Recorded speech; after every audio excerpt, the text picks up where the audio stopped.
we are awaiting a quorum.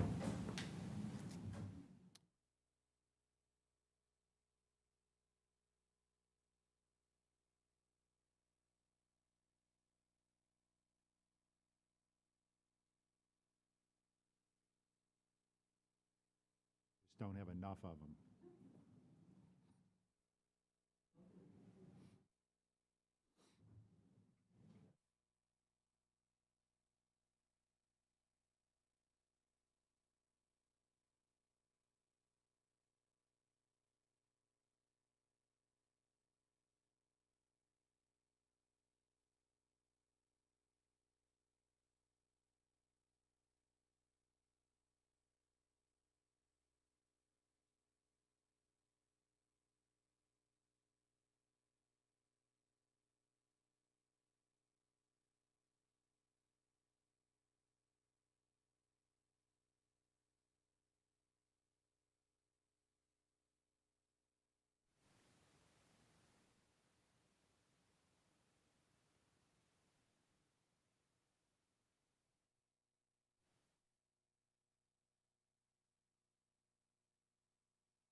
Every time I leave earlier. You ready?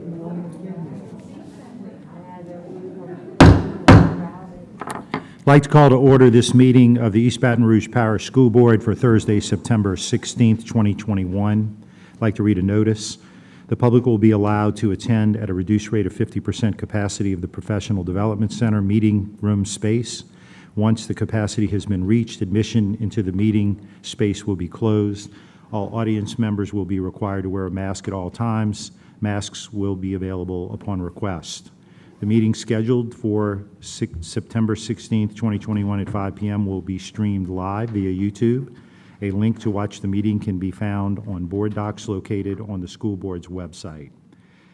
A period for written public comment will be provided before the meeting as well as before each action is taken by the board on an action item. Individuals wishing to make public comment about any of the posted action items will need to click on the agenda item in board docs and submit via the highlighted public comment hyperlink on the agenda item details. Online comments are available for public review. I would like to, at this time, ask that everyone silence their cell phones or other noise-making devices. And we will be led in the invocation by School Board Member Connie Bernard and in the Pledge of Allegiance by a cadet who will be introduced by Lieutenant Colonel Kenneth Koppel. Please rise. Please bow your heads. Dear God, thank you for this beautiful day and evening. Thank you for giving me the chance to see this day. Thank you for loving me despite my sins. Forgive me for all my sins, even the ones committed unknowingly. As I start this meeting, we pray for your guidance and your protection. Direct our paths and teach us the right thing to do. Let our words and our actions be ones that bring honor to your holy name. Thank you, Lord, for an answered prayer. Through Jesus Christ, I pray. Amen. Amen. Lieutenant Colonel Koppel. Thank you. It's my honor this evening to introduce a cadet that I've had the honor of working with for going on the 4th year. Leading us this evening in the Pledge of Allegiance is Cadet Command Sergeant Major Zari Patterson. He's a senior at McKinley Senior High School and serves as our battalion Command Sergeant Major. His duties include being the senior enlisted advisor and having responsibilities for the promotional boards for all 100 enlisted cadets at McKinley. He is the son of Dophelia Patterson, an inspirational and proud mom. While at McKinley, He has held several leadership positions in ROTC, from class leader, squad leader, battalion staff officer, to where he is now, Command Sergeant Major. Dedicated to his studies and self-improvement while attending McKinley, Cadet Patterson continues to seek personal and academic improvement. He has a grade point average of 3.55 and has attained mastery level in U.S. history on our last LEAP test. This summer, Zari attended the Junior ROTC Cadet Leadership Camp, where he learned advanced methods of management, team building, and motivation techniques. Cadet Patterson is the co-captain on our state championship Panther Battalion team, drill team, member of the Junior ROTC Leadership and Academic Bowl, and the Junior ROTC Archery team. Additionally, he is a member of our Panther Raider team. He is a model cadet who has taken on the challenge of living up to the Junior ROTC Cadet Creed and the Panther Pledge. Following graduation, Cadet Patterson plans to enlist in the United States Army as an infantryman. Cadet Patterson's qualities include his high character, integrity, emotional governance, responsibility, ambition, and maturity. Without further ado, I have the honor of introducing Cadet Zari Patterson.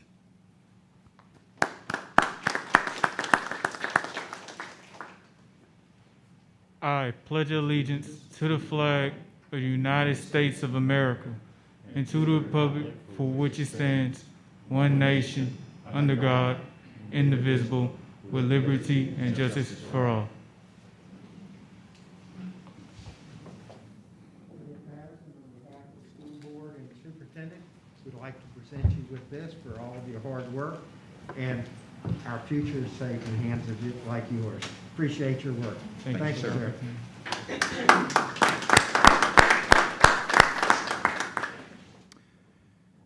We now move to item 2, roll call.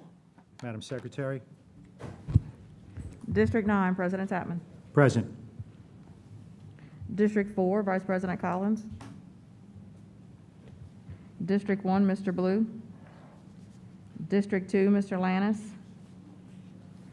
District 3, Mr. Howard.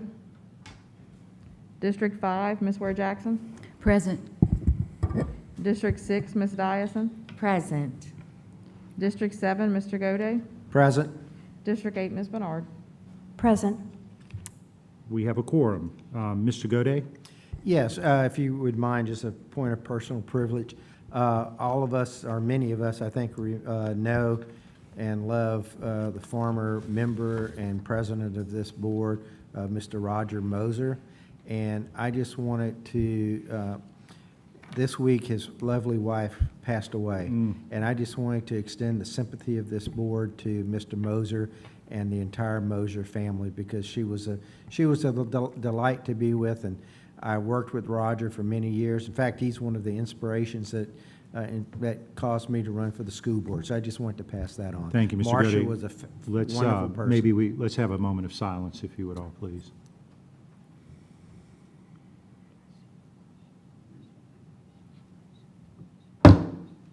Thank you. Appreciate it. We move now to item C1, approval of the school board minutes of the August 19th, 2021 regular board meeting and the September 9th, 2021 committee of the whole meeting as published in the official journal. Do I have a move by Mr. Gode? Seconded by Ms. Dyson. See no comments from the board. Are there any comments on the minutes from the audience? Seeing none, back to the board. Madam Secretary, please conduct the vote. Please vote.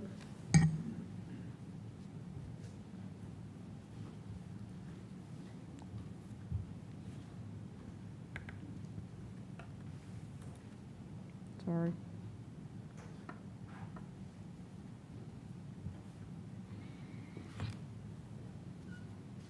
Every vote counts.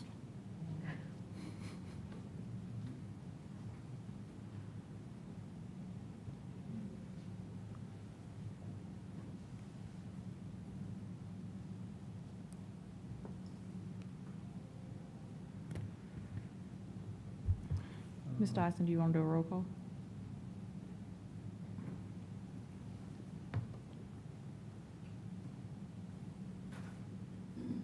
Do a roll call.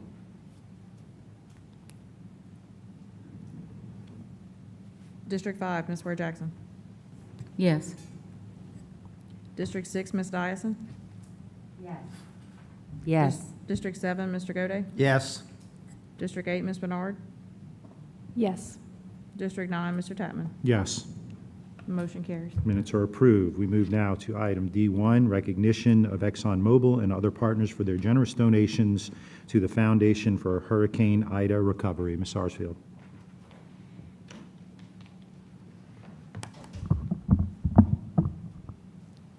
Thank you. Good evening, President Tatman, members of the board, superintendent. I am here as a representative and the executive director of the Foundation for East Baton Rouge School System. And I'm here to recognize donors to the recovery efforts for Hurricane Ida. And we are so fortunate to have had contact with people on a local, regional, and national level. And today we have two of our local favorites, our local champions here to recognize them today. So first, I'll call it Pat Van Berklio.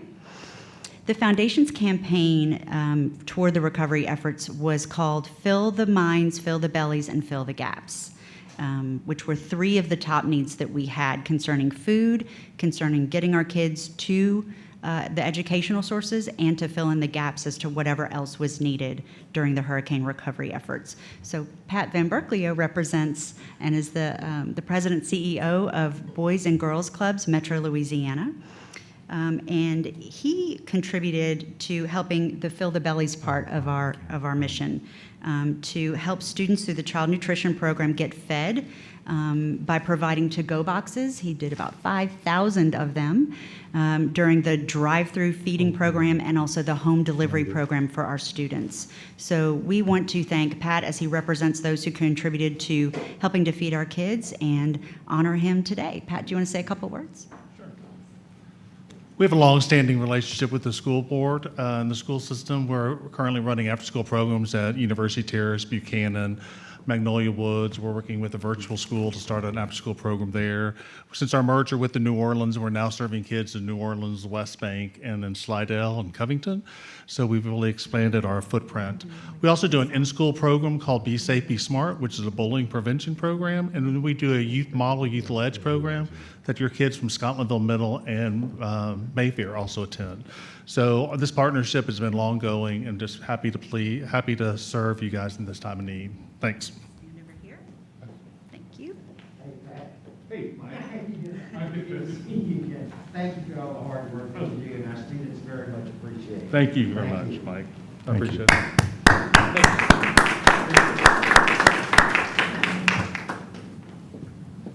Thank you. Thank you, Pat. Next, we'd like to represent ExxonMobil Baton Rouge. You'll come forward. So Exxon Baton Rouge helped the school system in the Fill the Minds component, and they helped get our kids to the schools. And as we all know from experiencing those long gas lines, that fuel was at a critical premium as we recovered from the hurricane. So they made a donation of diesel gas to our transportation department within East Baton Rouge school system so that the school buses could get our kids to our facilities.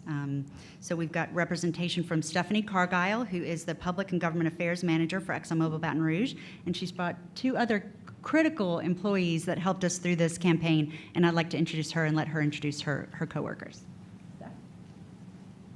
Thank you, Kathleen. Hello, everybody. As you guys know, whether it's COVID, a hurricane, whatever challenges are thrown our way, when we look to provide support to the community, our school system is one of the first places we go to. And every hurricane teaches us a different lesson, I think. And this one taught us about fuel and transportation supply. So with a lot of our refineries in the state down through this hurricane, gasoline and diesel became a great need. And in that week after Hurricane Ida, as we called Kath and really said, what can we do with the foundation to provide support, she connected us very quickly with Monique Scott Spalding, who I believe was in the first few days of her job as your transportation director.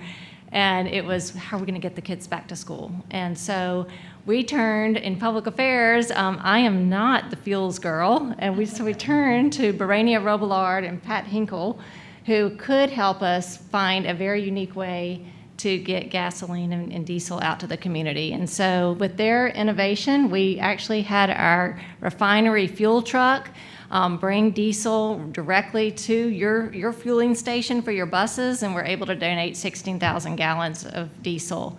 And it was done within, gosh, I think a couple of days. So thanks to these two for making it happen. And thanks to our refinery manager for the minute we asked, he said, of course, let's get it done. So we'll always be there for you guys, no matter if it's the funding or if it's the diesel. And we appreciate the partnership, and thank you for all you do. Thank you. Thank you for all that you guys do. There's a medal from the school board, the superintendent. Again, thank you. Our students, Absolutely. Faculty and staff very much appreciate the support. Thank you very much. Thank you.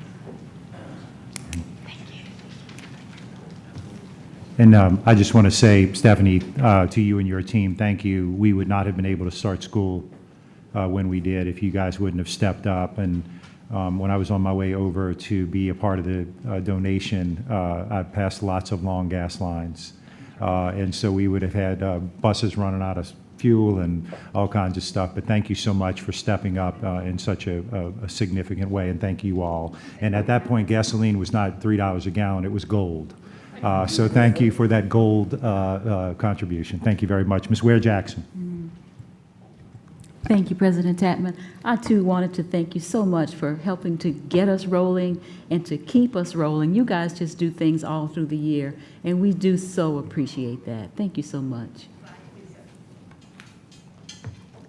And so, President Tatman, in closing, I just wanted to say thank you to all the donors who couldn't be here today and who are on a national basis for helping the school system through the foundation. And I will say that if anybody out there would like to help fill the gaps and the other components that are still unmet, they can certainly go to the Foundation for East Baton Rouge School System's website, which is foundationebr.org. Thank you. Thank you. We move now to item number D2, recognition of VIPS Partners in Education for the month of September. Ms. Simmons.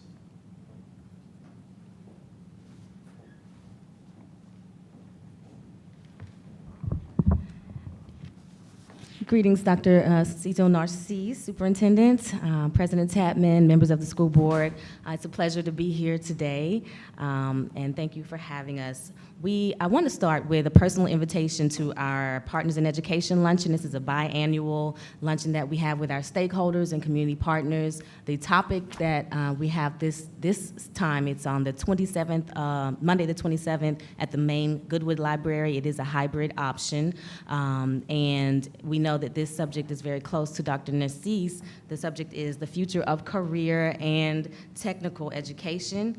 We're very pleased to have panelists that are an authority on this topic from BRCC, the Chancellor, Dr. Willie Smith. We have representative from Baton Rouge Area Chamber, Tanisha Ellis, also John Williams with the Mayor's Office, Youth Workforce Development, and our very own Ben Nikes is representing the East Baton Rouge Parish School System, Workforce Development as well. So please, if anyone is interested, you can visit our website to register for that event, vipsbr.org. I would like to take a moment to acknowledge our amazing partners that we have with Mount Zion First Baptist Church. Today we have Mr. Darius Spurlock, and their very own Pastor Brown is here joining us to be have a word about their involvement with VIPS as a partner. This church has been so impactful with Ryan Elementary, Sharon Hills Elementary, as well as Scotlandville Magnet with their alumni, which is, I think, is a wonderful approach to encourage volunteer participation, working with the alumni from these schools so that they have buy-in where they serve. Mount Zion has done book drives lives. They donated about 100 children's books to Ryan Elementary. They dove right in with First Day Helpers, which is an annual event we do at the beginning of every school year where we mobilize our volunteers to help on the first day and throughout the week. They also were guests, as you can see, on Dr. James Gilmore's radio show where we talked about the value of community involvement, and they spoke about, why it was so important to partner with an organization like VIPS and serve our public schools. They also do teacher appreciation. So this church is very invested in our public education, and we are so proud to have this involvement with a church that has such a historical background with being the first organization that mobilized the bus boycotts in desegregation areas. So we want to have Mr. Darius Spurlock speak on their behalf, and then possibly if we have some words from Mr. Brown. Thank you. Good afternoon, everyone. First, we would like to thank God, VIPS, Ms. Simmons, the school board, and Dr. Narcisse for recognizing us, Mount Zion First Baptist Church, for partnering with several schools throughout the district. Our mission at Mount Zion is to embrace the community, evangelize the lost, encourage the saved, elevate the Savior, and expect the Christ. Our partnership with VIPS and the schools and these schools have allowed us to fulfill a part of our mission by embracing the community through supporting and serving the students, teachers, and staff at our local schools. We have been able to sponsor Teachers Appreciation, donate new summer reading books, school supplies, serve as first day helpers, and aid with volunteer recruitment. I'll pass it over to Pastor Brown. And I ditto everything that has been said. I'm just the chief servant there. He's done a marvelous job. I'm just thankful to be able to serve a historic church like Mount Zion. It's 163 years old, and it's deeply rooted in the community. And we've adopted the two schools that are in our community, McKinley Middle Magnet and Polk Elementary School. So I'm simply just doing what those who came before me did, and I'm just here to say thank you for recognizing us for what we've done.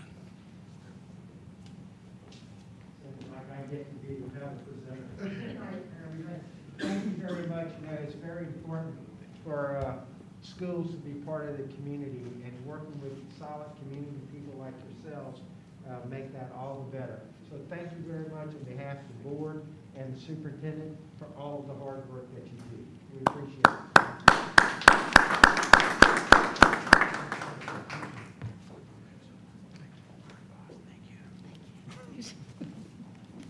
Thank you so much. We move now to item E, information only, the monthly financial report.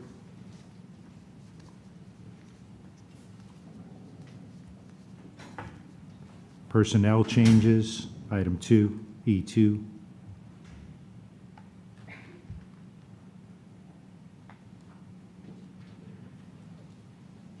We move now to receive as information the update from the superintendent, Dr. Narcisse. Thank you, President Tapman. So this month, starting actually September 15th, has been Hispanic Heritage Month. National Hispanic Heritage Month began yesterday, and our Hispanic students are one of the largest growing populations of students in our community. And we're excited to spend the month celebrating and learning about their culture.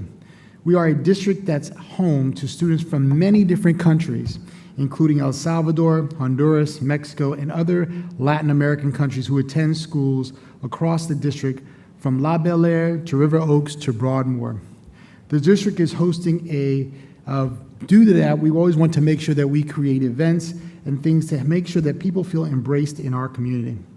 The district is hosting a coloring contest in celebration of National Hispanic Heritage Month. We encourage all of our students to participate and upload your finished coloring book page to social media and tag it with hashtag EBR contest. We will choose the winner on October 15th, and we will go ahead and be able to continue to celebrate all the multiple cultures that we have in our school district. Facilities meeting dates. As a part of our facilities master plan and update, we will be moving into the community engagement portion of our plan. Together with CSRS, we will be hosting a series of 6 community meetings, each of the 5 regions. On October 13th, we will do it at Liberty High School. On October 19th, Northeast High School. October 27th, Bel Air High School. November 3rd, Scotlandville Magnet High School. November 10th, Tara High School. And November 16th at Woodlawn High School. Each meeting will begin at 6 o'clock and conclude at 7:30. We invite all interested community members to join us. As the community knows, we created a facilities review plan, and our goal now is to engage with the community to move it towards a master plan. So we will love to hear feedback from various stakeholders at these meetings. Reschedule conservatory meeting dates. As many of you know, we have been moving towards creating a visual performing arts school. As a result of Hurricane Ida, we were forced to postpone several of our community meetings to share our vision for a first of its kind arts conservatory here in Baton Rouge. We'd like to invite the public to join us for the public meeting. Each meeting will begin at 6 o'clock on the following dates. October 4th, Claiborne Elementary School. October 5th, La Bel Air High School. October 6th, Tara High School. If you go to our website, ebrschools.org, you should be able to see all those dates. And if you have any questions, please do not hesitate to email or contact us. Last on my update, I wanted to provide an update on our virtual school. As you know, this school year, to meet the needs of families across the district, we vastly expanded the EBR virtual school. So I'd like to invite the Chief of Schools, Dr. Sharon Williams, up to the mic to begin to provide an update. When we started to open up our virtual school, as many of you know, due to the COVID restrictions and challenges, we wanted to provide families with a different choice as a temporary space as we begin to move this work. Our school has grown tremendously, and since this is our first time doing such a model, we wanted to continue to provide some updates as we engage the families. Dr. Williams? Thank you. Good evening, Board President Tapman, board members, Dr. Narcisse. I'd like to spend just a few moments updating you on our EBR Virtual Academy, and we should have a presentation. So I first want to say that we have certainly had a exciting time getting our EBR Virtual Academy up and running. As you know, we have had a virtual academy for several years in the school district. Last year, with the advent of the COVID pandemic, it was greatly expanded, and even more so now. Earlier this year, you approved for us to expand our EBR Virtual Academy to a pre-K through 12th grade school within our school district. We not only want this opportunity for students to be something that is an option for parents during a pandemic.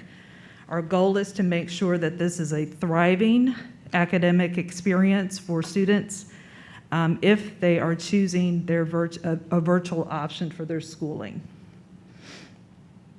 So we have several key collaborators that work with us to help make the virtual school a success. Number one, we have every department in the school district assisting in some way with ensuring that this is a thriving educational setting for our students. I especially want to thank the heroic job that our school leaders have done to welcome parents to this new learning environment, welcome students to this new learning environment, and they have truly done something that many of our leaders have not done.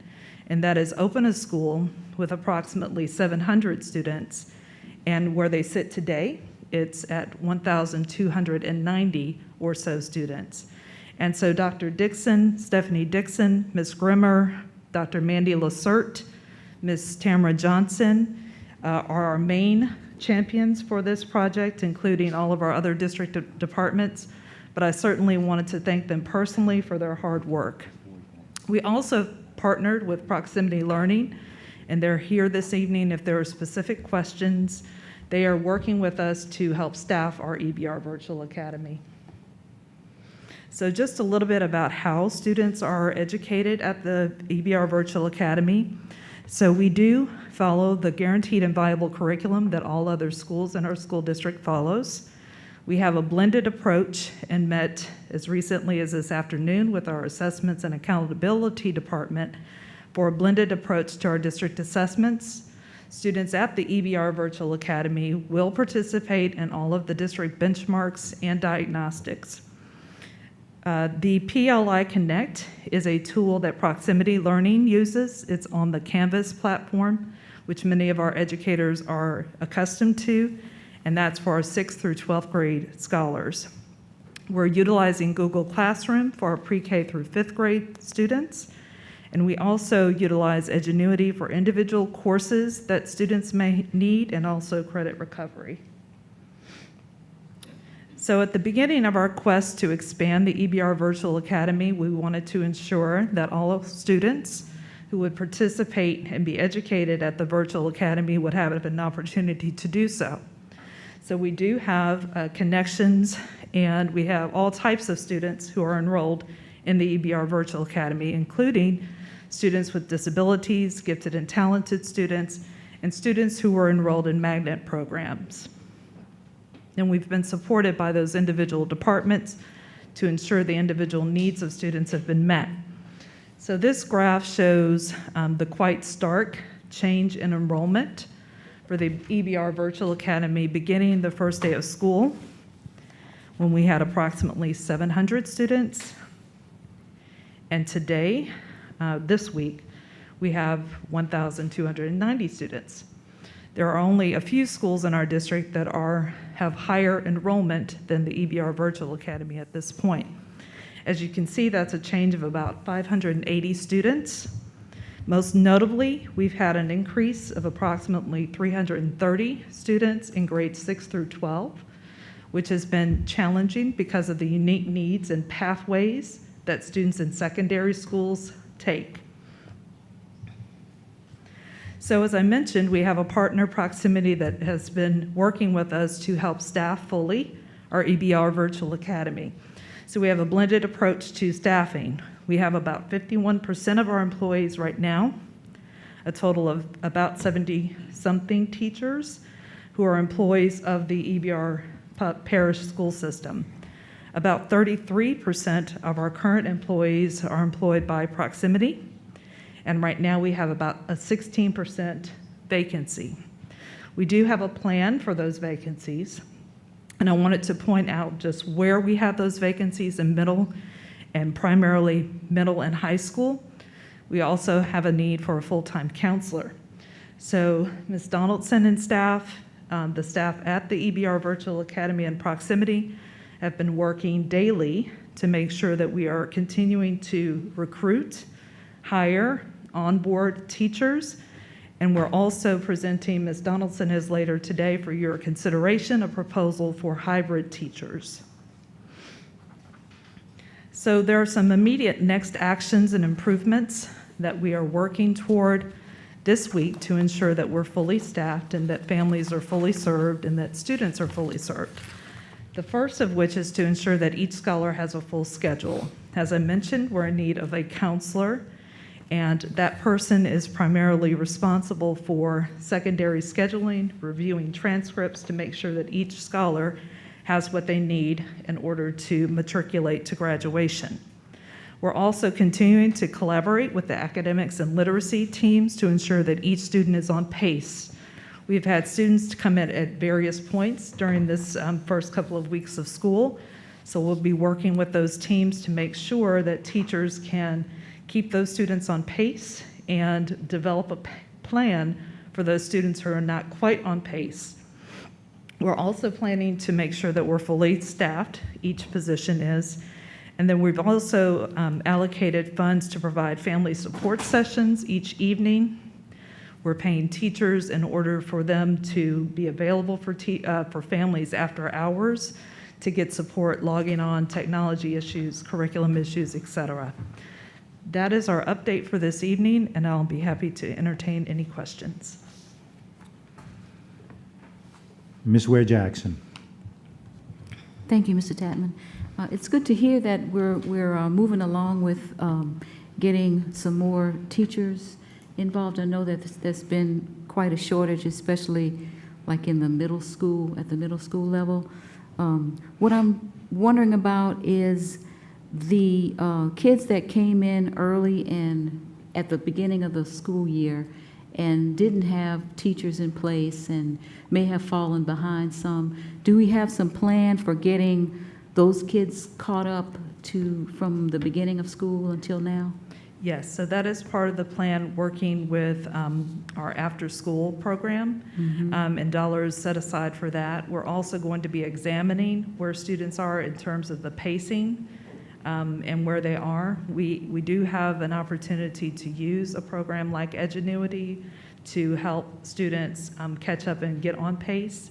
However, we are going to be working individually with students, as we know many of them have had substitutes or have not had access to live instruction as we would like.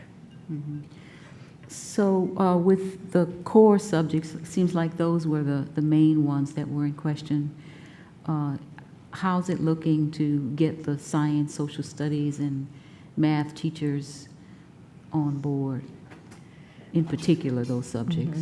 So we have our partner Proximity here to help answer some questions about recruiting. Ms. Donaldson can also speak to the recruiting efforts for those high needs vacancies. Okay, thanks, I appreciate it. Good evening, President Tatman, Vice President Collins, Dr. Narcisse, and board members. So the Office of Human Resources has been collaborating with the virtual school to work on hiring more teachers and across the district. And so we've been hosting several informational events across the system at different sites. Some are live events that are face-to-face. Some have been virtual events. We actually have a virtual job fair scheduled for the 21st. We have 40 candidates that are in the queue to attend that fair. So we'll be able to vet those candidates at the virtual fair to determine where their skill sets are and their eligibility to teach, if it's teaching or substituting. So we have that event scheduled this coming up Tuesday. So we do these events throughout the week and do live interviews and virtual interviews every day with candidates as we get applications in for teaching positions and for all other positions. But for the virtual school, definitely is one of our priorities to get staffed. We've been also collaborating with Proximity, and we meet pretty much every other day to talk about kind of where their staffing is and some of their staffing struggles that they've had as well. And so we've been all working together to try to achieve this goal. With, I know we have several teachers, I believe anyway, that we have several teachers that were not able to, who couldn't be in the classroom physically with their own health conditions, and I'm wondering if we were able to maybe recruit some of those, or where do they stand in the whole mix of bringing in teachers that we need? So we take into consideration, and I can't get into details about different employees, but we do have employees across the system, and so we do take that into account. Depending upon the employee, if they need to be on leave because they're unable to actually work, we respect that, and we honor that particular leave request. But we do, of course, have some employees who have medical reasons why they can't go into the classroom right now, and so this has actually given them an opportunity to provide instruction to students. And so we can't give details or who identify them or anything like that. Right. But we have employees that have those needs. Thank you. Did you want to add anything? Thank you for letting me be here tonight. I appreciate it. My name is Jason Rapolo. I'm Executive Director for Proximity. At this point in time, we have over 400 candidates that we're vetting to make sure they can deliver instruction through this medium. That's been one of the challenges that we've run into. We want to get quality teachers before the students to make sure they can deliver a quality instruction. And so that's been one of the major challenges that we've been facing, just as everyone else in the country. But we do have candidates in there. We're looking probably in the next 2 weeks to finish filling all the vacancies within the district. Okay, thank you. Thank you, Ms. Ware Jackson. Vice President Collins. Yes. What deadlines are we giving ourselves to fill these positions, and also what deadline to provide a full schedule to students? We set a goal for fully staffing of next Tuesday, the 21st of September. We set a goal for full schedules. Next week, we're still auditing some students' transcripts, and as I mentioned, we have partnership with our counseling department, who has worked hand in hand with the current counselor at the building. And so we'll be checking on that progress daily to make sure that all students have schedules by next week. Okay, and then, and it's probably an HR question. How much, I mean, there's a general teacher shortage, which seems to be exacerbated here recently, but while I appreciate and agree that some of our district in-person teachers may want to and need to, and I personally believe we should accommodate those that need to do virtual, it seems kind of obvious to me that it would just create, there would be a shortage somewhere. What are we looking like in terms, what are our current numbers in terms of teacher vacancies?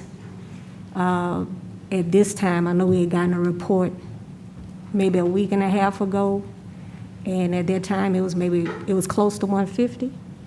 Yes, ma'am. So we're at 91 teacher classroom vacancies.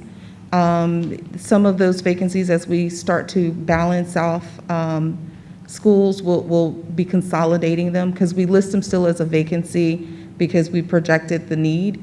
And so as students continue to enroll and begin classes, we don't want to take it from the schools, start doing those shifts at this point.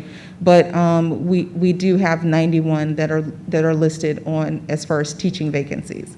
Okay, and then just from all of our previous experience with those at the beginning of the year changes, just like the lift up, and I'm sure you're mindful that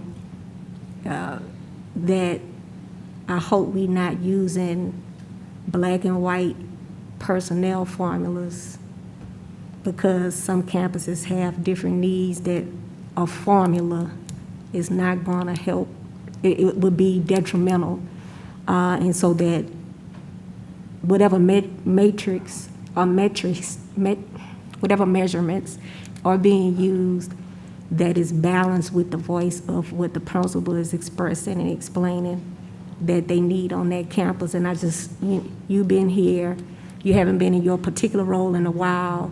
I know you're familiar, but I'm lifting that up for everybody in the room to be cognizant that we can't just treat this as a black and white, pure formulaic issue when it comes to, for the sake of saying seats are filled, because we consolidated vacancies, because we still have to do our best to, and I know everyone's heart is there, for everybody to do their best to make sure that our students get the needs in the instructional time that they need done. And that's it, I believe. Thank you. Thank you, Vice President Collins. Let's see, I have a few questions. I've heard from a few people that there are some challenges relative to proximity with regard to log-in, log-on credentials, a delay. Can you speak to that and talk about, A, what does that delay look like today, and what are we doing to remediate that? At this point in time, sir, we've created a whole system where parents can access and get those logins. Those are one of the biggest challenges that we get for getting their login. There is a feature on there that they can ask for it, but most students or parents are not aware. So it's a process that we have in place to solve that issue. Sure. Well, thank you, Mr. Rotolo.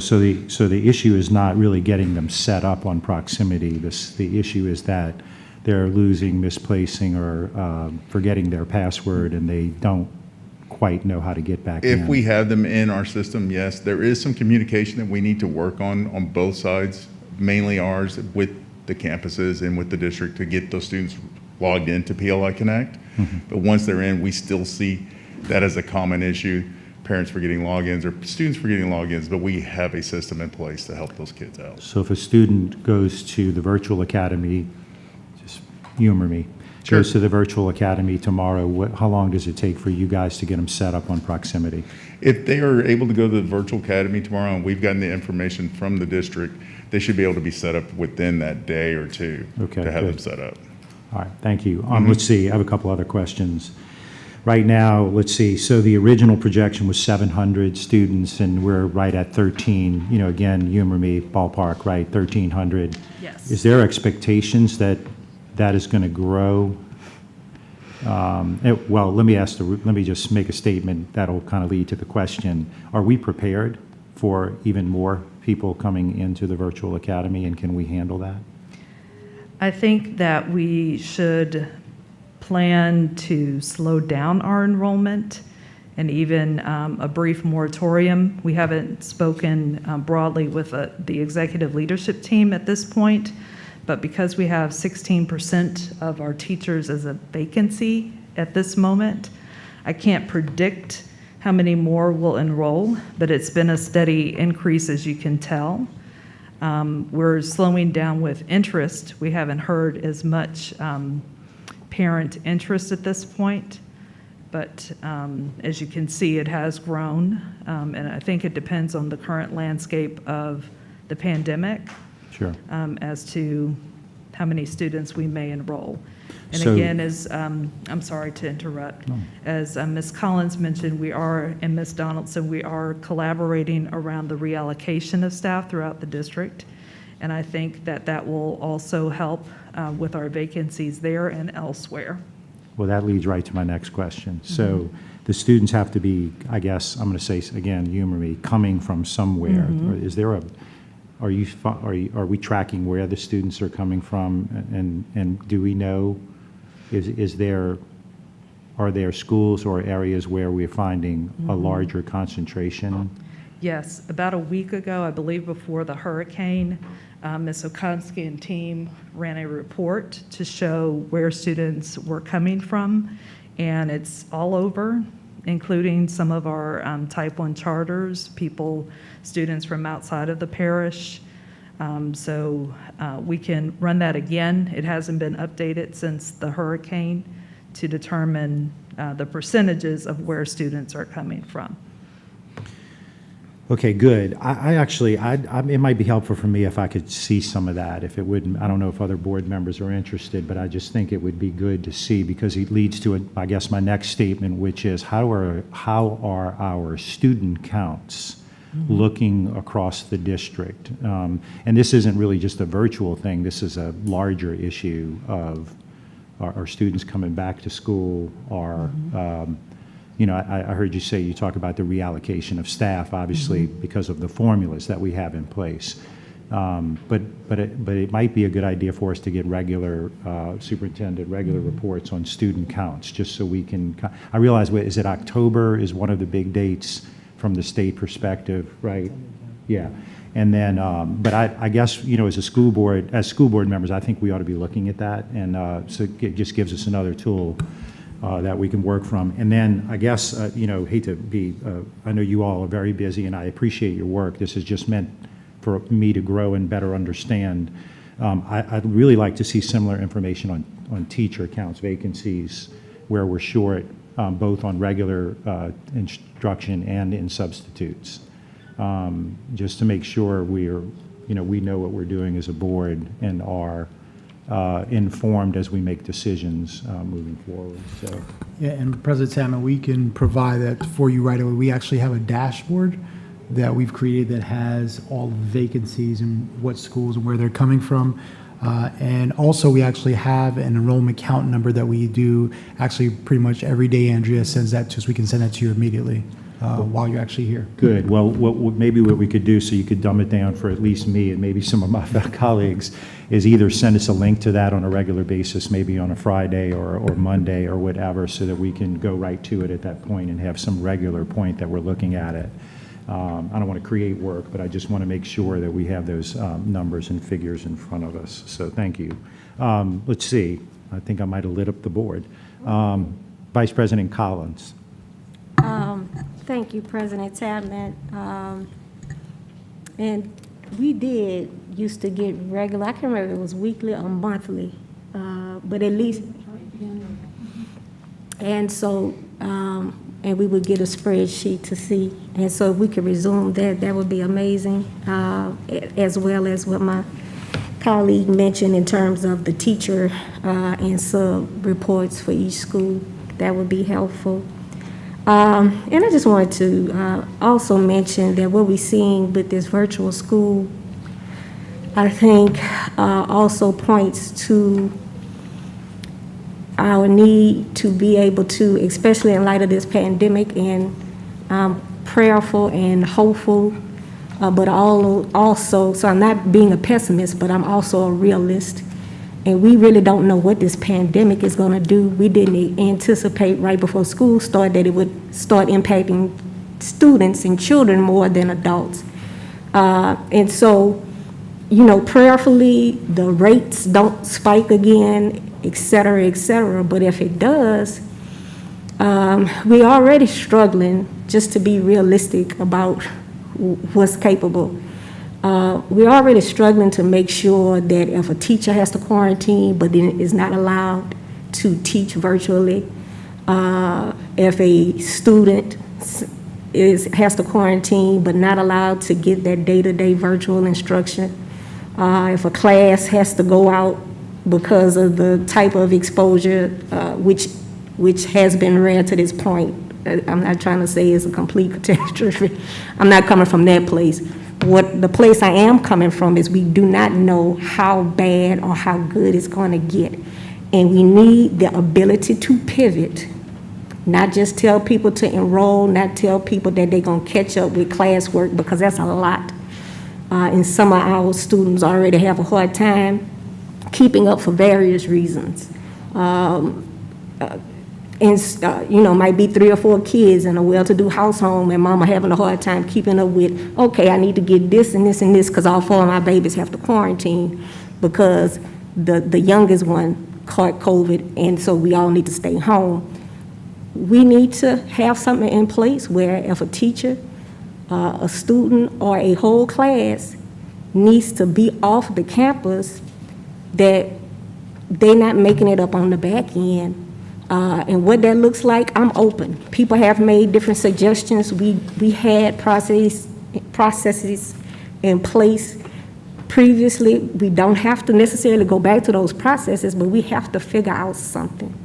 Because again, we do not know how good or bad it's going to get, and it's just best for us to be prepared. And I just want to lift that up because this situation with the virtual academy simply illustrates the need for us to find ways to pivot. And so I'll leave my thoughts at that. Thank you. Thank you, Vice President Collins. Mr. Goday. Yeah, just a few questions. Superintendent, would you please refresh my memory on what is our policy for students transferring in and out of virtual academy? Because I think we changed them at the last minute or whatever, so I'm just not clear where that is now. Yeah, we actually, Dr. Williams, can you provide the exact language for that? So the procedure is, and the agreement is, that students in pre-K through 5th grade will stay enrolled throughout the 9-week period and can transfer back or re-enroll to another school after that 9-week period. With our 9th through 12th grade, we would ask that they stay the semester and re-enroll at the semester break. Okay. Thank you very much. I just wanted to make sure that that was clearly understood, because I had it wrong in my mind. The other thing is, I wanted to also point out that between August 11th and September 15th, the enrollment, it looks like a little chart on little lines on the graph, but the 6th through 12th, that was an 85% increase in enrollment from the 11th in basically a month. And to try to make that kind of pivot with the hurricanes and everything else and COVIDs and stuff like that, I'm not throwing rocks at you guys. It's a very tough job to do, and I really appreciate the things that you're trying to do that.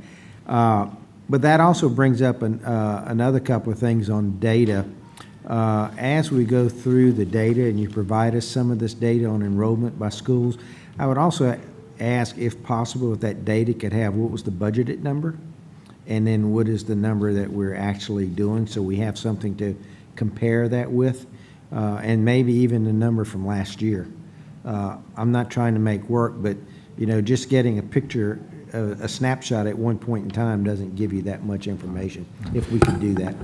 Yes, we could do that. And if I could just add, the virtual school is brand new.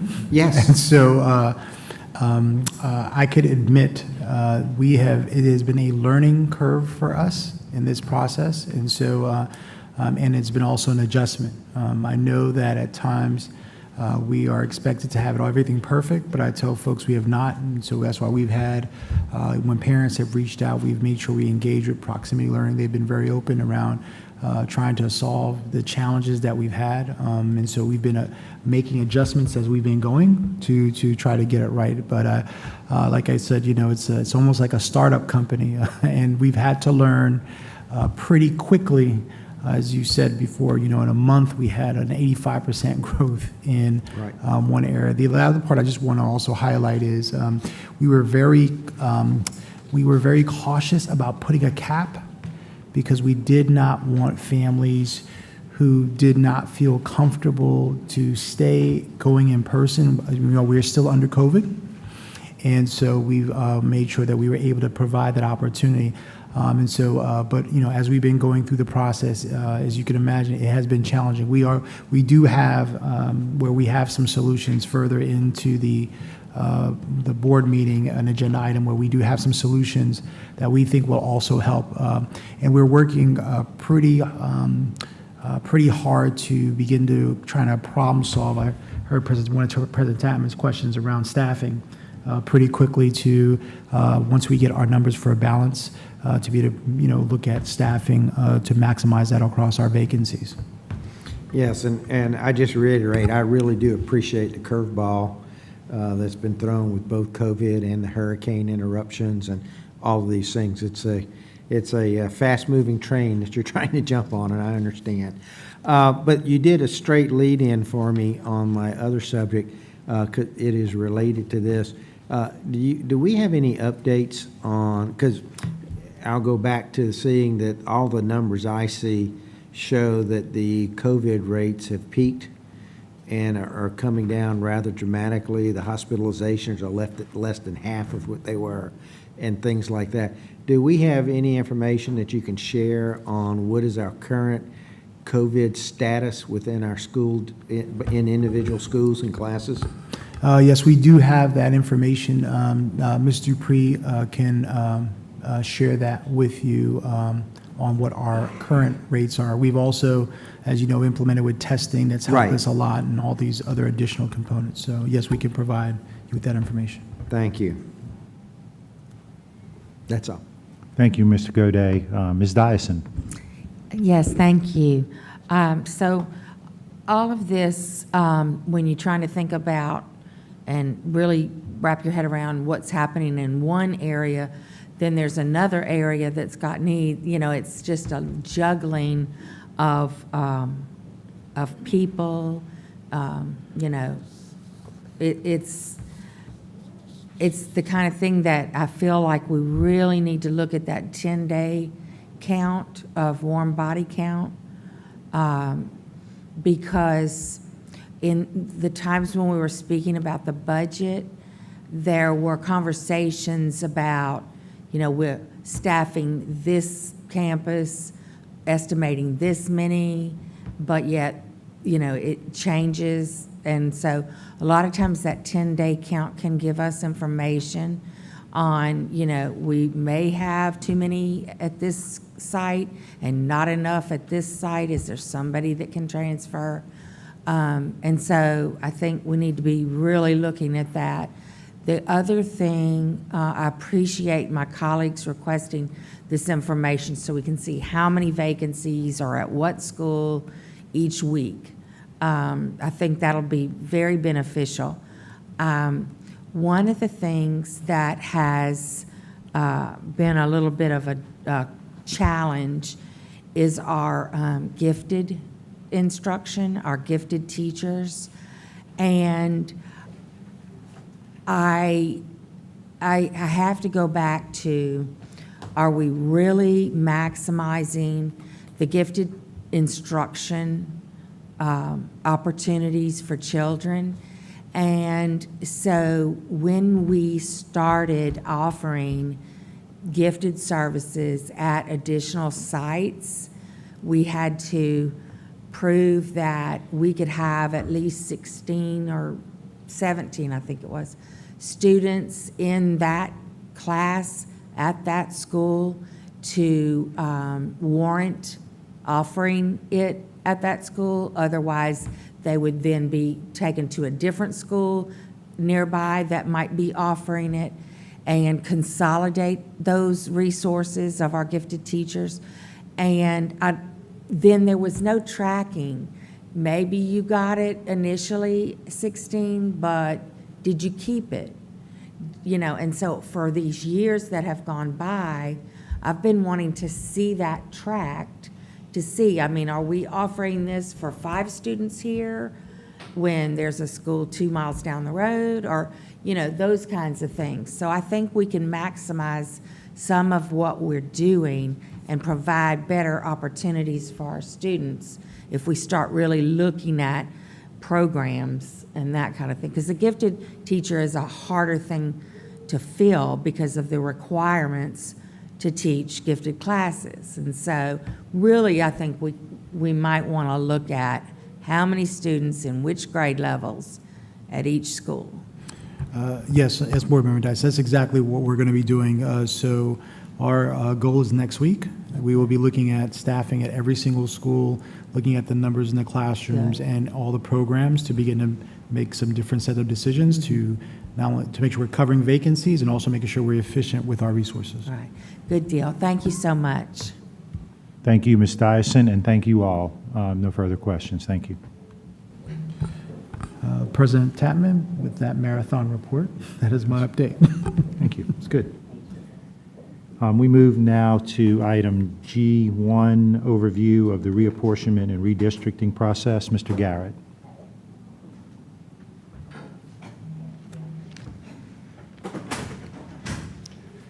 Good evening, Mr. Tapman, Ms. Collins, members of the board. I know most of you, having met you either the last time we did the redistricting or through my association with the Louisiana School Board Association. And this is my home. So there's my school board member, Mr. Gaudet. First of all, I'm working with Strategic Demographics, which is owned by Dr. Bill Blair. Dr. Blair and I worked together with Glenn Kepp, who recently passed away, through Redistricting LLC, which was his company 10 years ago. And Dr. Blair and I, we worked together on 32 school systems, or 32 jurisdictions last year, including East Baton Rouge. So they asked that we put together just a sort of a snippet of see what we're sort of in for. What's this process going to be like? I've got a PowerPoint. I'm not sure how it starts. There we go. All right. So essentially, what is the role of the consultant and what is the process?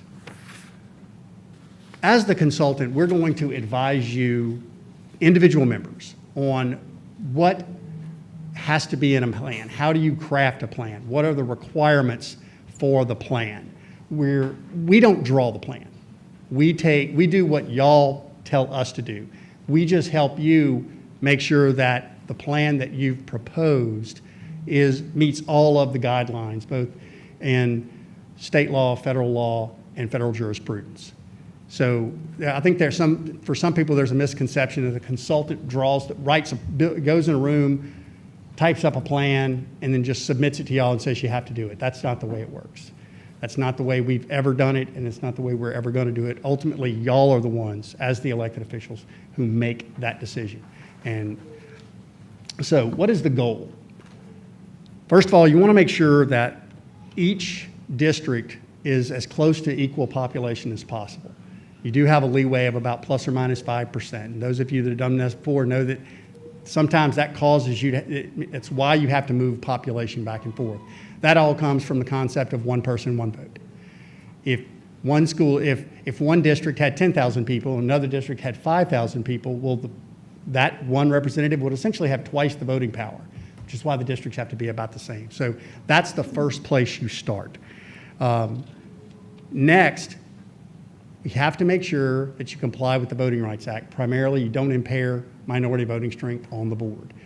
There's a lot of misconception out there when the Supreme Court's ruling in Shelby County v. Holder that they somehow repealed the Voting Rights Act. That is completely untrue. What they did is they found that the list of jurisdictions in Section 4 of the Voting Rights Act had not been properly updated by Congress, so they eliminated it, which effectively eliminated the pre-clearance process that many of you had to go through last time. It used to be you had to get your plan done about 3 months early so that you could get it to justice and they can review it. One note, in the 32 jurisdictions that we did last time, not one plan was rejected by justice. I take a little bit of pride in that. So the Voting Rights Act still applies.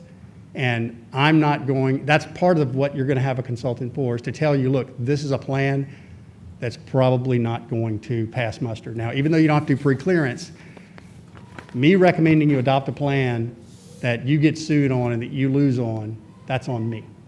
And that's why I'm going to make sure that any plan that any of you propose meets that requirement.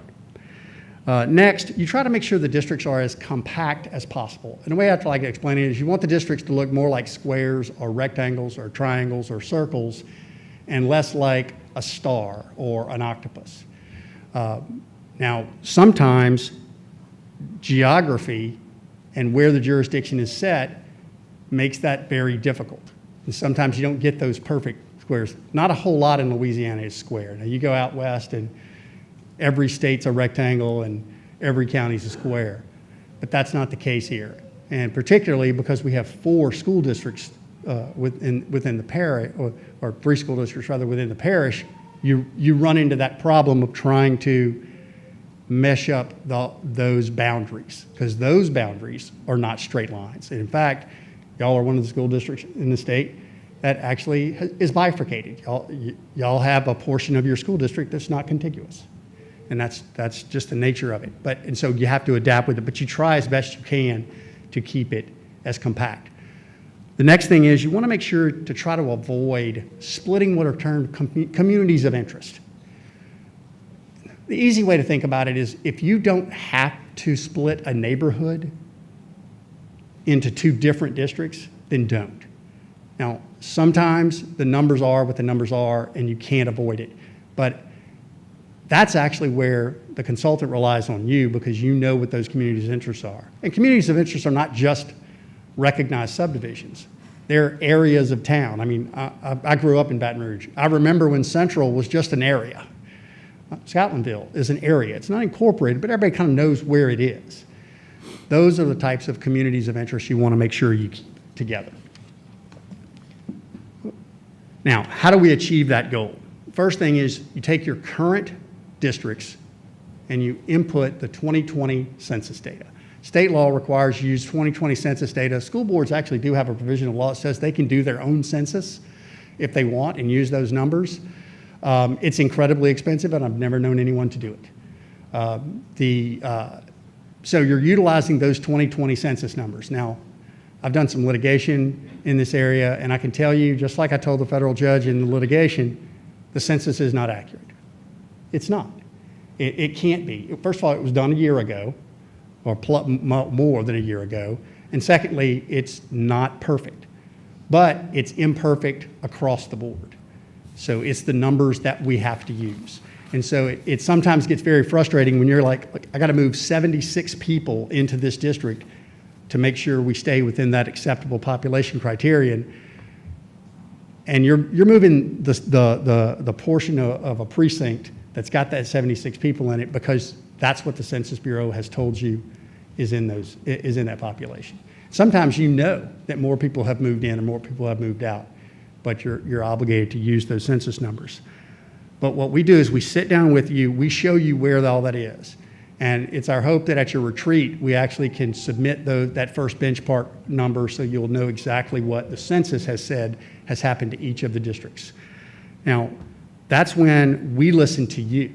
You will be able to tell us what's the best way, in your opinion, to either add population to your district if your district is too small, or to remove population from your district if your district is too large. That and the colleague in the district next to you, because you're going to know what precincts best fit with the other precincts that are still in your district.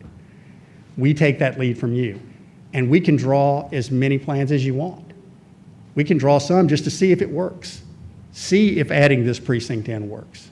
See if adding half of this precinct in works. We just continue to work through that process using input from you. We just keep you within those parameters. Now, there are times where what we have to tell you is what you're proposing can't be done. The example I give is the parish government sets the precincts. They set them in 2019 ahead of the census, and they are fixed, and they cannot be changed until the legislature finishes its redistricting. You're stuck with those precincts. You're supposed to build districts with whole precincts, but school boards, because they didn't have any role in drawing those precincts, do have an accommodation in the law. You can split a precinct. It doesn't have to be exactly in half. You can take a portion of it. Now, you have to use whole census blocks, which, as you'll see, essentially, census blocks is how the census populates. Census blocks are then cobbled together to make precincts, and they'll have visible boundaries. So you can split a precinct if you need to make the redistricting work, but another restriction is you can't have more than 3 split precincts in a district. So sometimes the desire may be, and it may make more sense to do it a different way, but that restriction keeps you from doing it. Like I said, I've done a few of these, and I actually had someone tell me one time, that's okay that I have too many people in my district. I don't mind working that hard. But we can't do that. You can't have a district that's outside of that acceptable population boundary. So that's what you have us there for, is to keep you within those guide rails so that you can best achieve what your goal is. With regard to public involvement, first of all, you can communicate with your community. And when we meet with you individually, you can invite anybody to those meetings that you want. If there's a community leader in your area that you want involved in that process, we have no problem dealing with them, working with them, because they're an extension of you.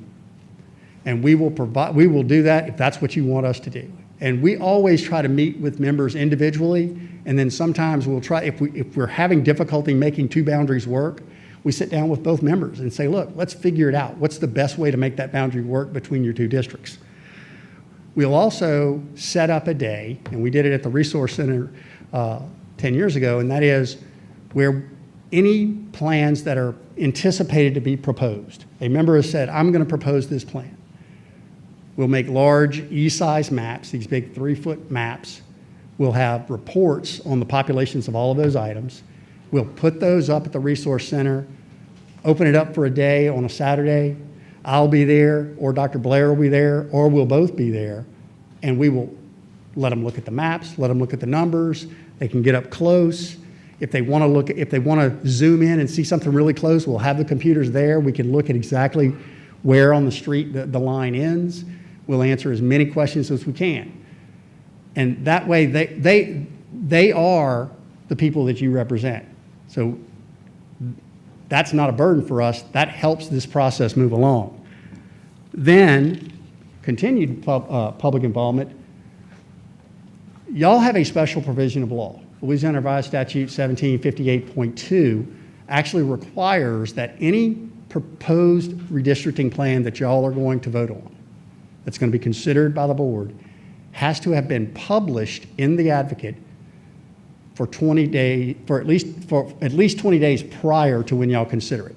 So that gives everyone who takes the Advocate the ability to look at what plans are being considered. Again, with that 20-day lead, you then go into a open meeting, just like here, and the public will have the ability to make public comment on any plan before you vote on it. So the public can tell you which of the plans they think is the best for the East Baton Rouge Parish School System. So you have multiple levels where the public can get involved.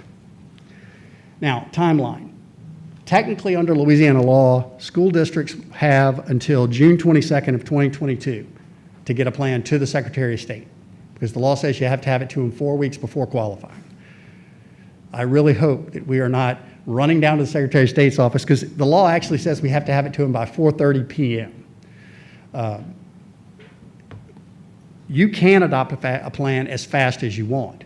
Now, with the proviso that you have to understand, y'all have that 20-day publication provision, so you have to take that into account. But if y'all wanted to get started in October and meet diligently in October and November and publish one or more plans in the Advocate and have a meeting before the end of the year, you could get it done. It's up to y'all. We work for you. You decide how fast it goes. You decide when the plan is adopted. So that's kind of just a snapshot of what you'll be into. For those of you that did it last time, it can actually kind of sometimes be a little fun, because you're like, well, let me just see. What would it look like if I added this precinct? Now, it is kind of interesting to sometimes be aware of what geography you're adding, because I was sitting down with 2 city councilmen 10 years ago, and one of them says, yeah, I think put that precinct in his and give that precinct to me. And the other one looked at him and says, I don't think you want to do that. And she goes, why? He goes, because you just put your mother in my district, and I don't think she's going to care for that.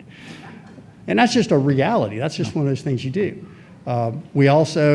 We can turn on various filters too. We can show you where the physical schools are located. We can show you where your houses are located, because you probably want to, if your intention is to run again, you probably don't want to redistrict yourself out of your district. Now, the one interesting thing that you'll all learn about redistricting is there's a provision of law that says in the first election after a redistricting plan has been adopted, if you don't live in the district, if you got essentially moved out of your district, you have 2 choices. You can run in the district where you now physically live, or you can live in the district that you used to live in, and if elected, you just have to move. And I have known people that did that. So that's kind of how it's going to go. We appreciate the opportunity to assist you. Like I said, you're my hometown school district. I went to the EBR schools through middle school, and my sons went to Buchanan. One went to Glasgow. He went to McKinley. So I kind of have a soft spot. Yeah. And so. Thank you, Mr. Garrett. We have a Mike. Mr. Goday has a question. Thank you. Just a real quick question. Thank you for this overview. For those of us who have not been through the process, it was very beneficial. On the information about where the current redistricting, how the population of the 2020 census matches what we have today in our districts, could we get that information prior to the Friday workshop, if at all possible, so we have a chance to look at that and digest it instead of just having it presented? We're going to endeavor to get it to you as soon as possible. Dr. Blair is more the technical side, and as a consequence, frankly, of Mr. Kep's death, Mr. Kep had actually been hired back at the Senate to assist them with their redistricting.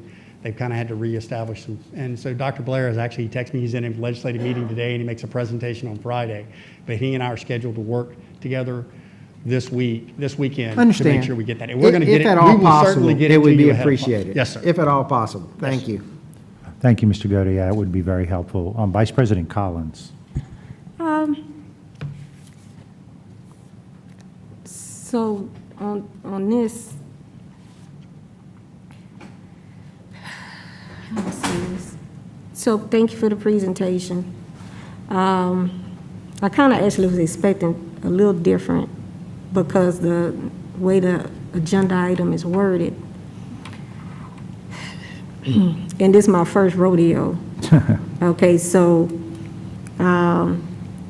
probably my question as I'm thinking through this question might be a board leadership question, of which I am part of board leadership. So if so, just tap the mic and say, we're gonna talk about it.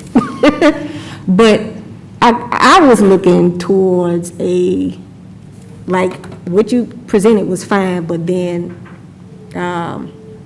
okay, public comment on such and such day, individual plans will be done by such and such day type of thing. And so that's kind of more of a board leadership function? Yeah, I think, and I'll just kind of Okay. in dialogue with you. And I just say- apologize No, again, it's it's my okay. I first think rodeo. I think you're on point. I mean, you heard that Danny gave us what the last possible moment was, that we can put the plan forward. I don't think anybody or I haven't heard from anybody on the board that wants to wait that long. I think people, and I think the community wants to know what those districts are going to look like, right? And so, in my opinion, and I'm just one board member, so the board can choose to go a different direction. But I would like to dive into it and be deliberate about it so that we can do a couple of things. One is really absorb the information. I agree with Danny. There were parts of it that were fun to just kind of look and see where population shifted, it grew, and then where I'm surprised, right? Where I looked at something and it surprised me because I was like, well, I wouldn't have thought it. I wouldn't have thought population grew here or whatever. But to a couple of reasons. One is I think I'm going to invite the community to my meeting with you because I know that I've been through this process and I know you're going to show me if I'm out of line. And when I say I'm out of line, my district's out of line. I may be out of line too, but my district's out of line. I have too much population or not enough population. And then you're going to share with me around me who's maybe needs to shed precincts or pick up precincts or what have you.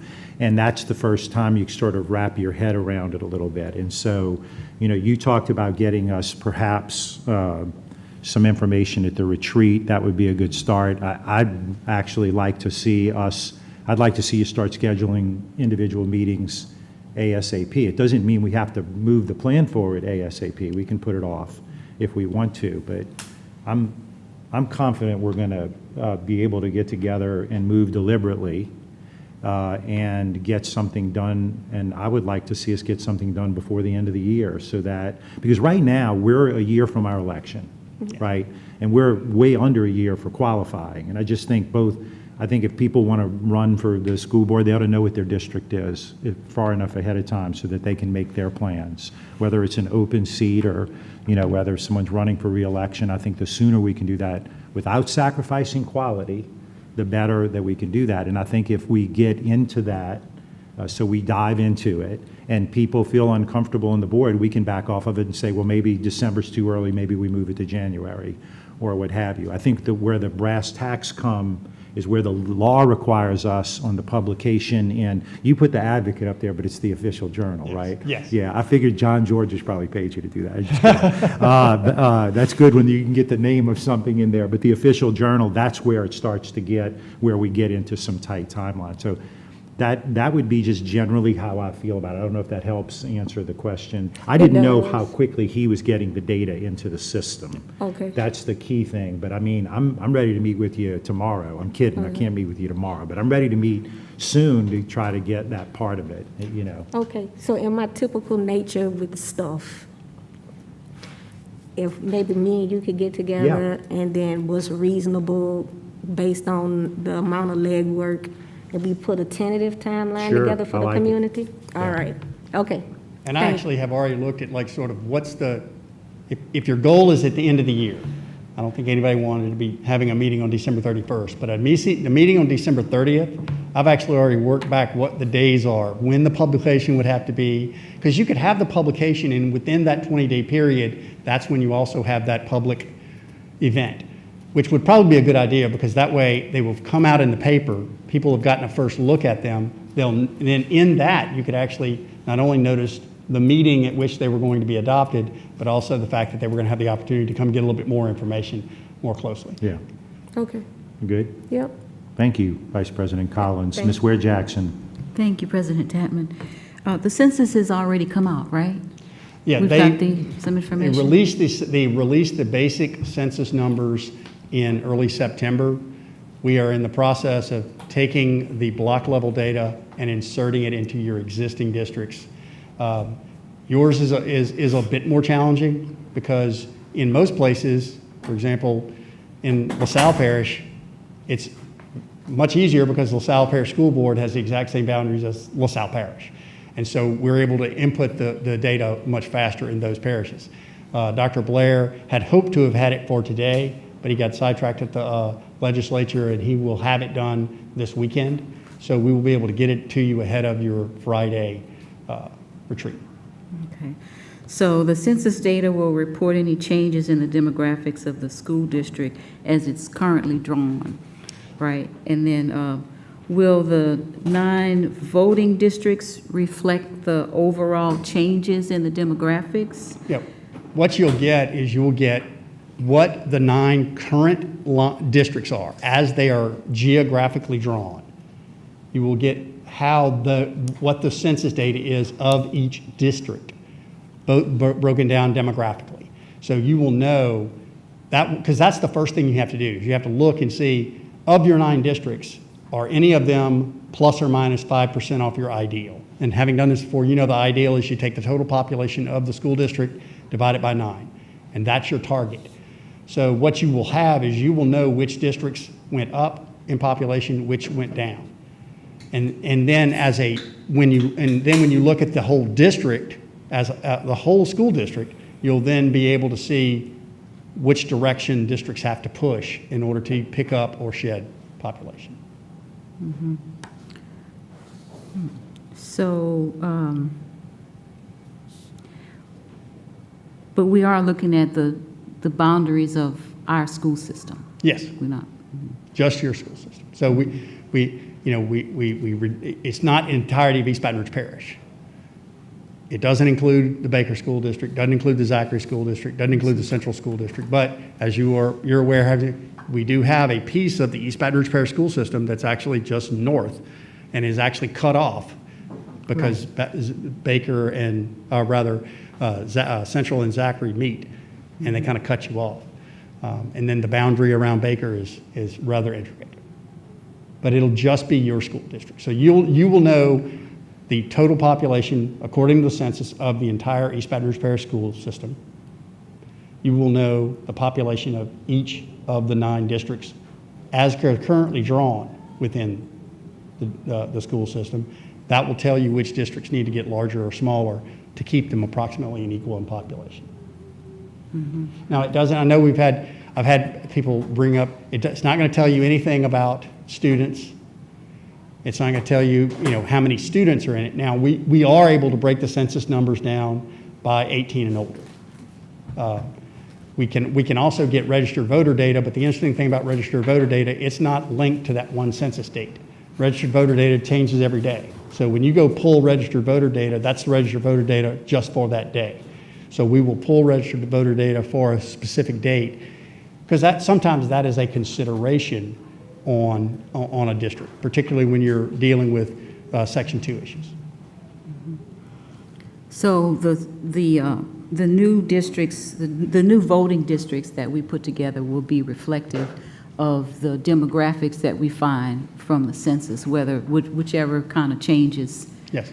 we make, or the whatever sort of changes we see in the demographics throughout the entire map, so to speak. Yes, ma'am. Okay, thank you. Thank you, Ms. Ware-Jackson. Mr. Lannis. Thank you, President Tapman. Thank you for the presentation. My question is around community input. Do we have any idea of how many possible town halls we can do? Maybe that's a question for our board of possibly implement a town hall series where we can. I'm all for that. I need to talk, because we haven't had a chance to talk yet. I've been busy. I know you have too. But I think we ought to. I mean, probably a couple of them around the district, And we can have as many as y'all want. Like I said, in some places, These things come together quickly. Dr. Blair and I did the city of New Orleans 10 years ago. They introduced 11 plans. I'm not going to tell you how many we actually drew. It was an insane number. And then we drew 3 plans at the 6-hour meeting. Literally, someone made a motion of a plan that had been introduced to change these precincts from here to there. We recessed the meeting, we took our computer, we generated the data, came back and presented what that would do. We will do what y'all need us to do. We're a tool for y'all to accomplish this.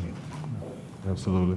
And then the only other request I would make is that, is it possible to make sure that the people that cannot attend those meetings, they have some level of access to see what's going on inside of the meetings? Yeah, I mean, I'm sure we could broadcast it virtually and, yeah.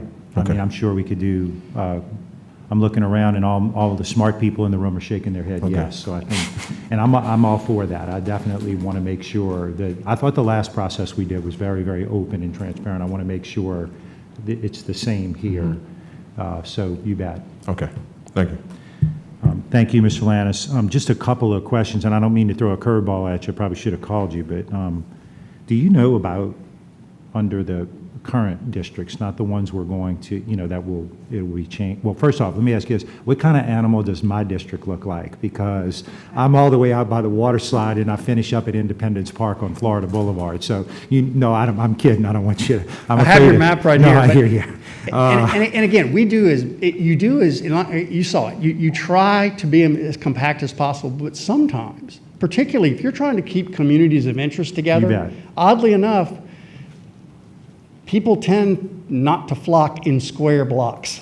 Right. At least not in Louisiana. Well, in my district is an example of that. I mean, I know that some of the precincts I picked up were to keep communities together. That's why I was okay with it. I think my district should be more of a circle, but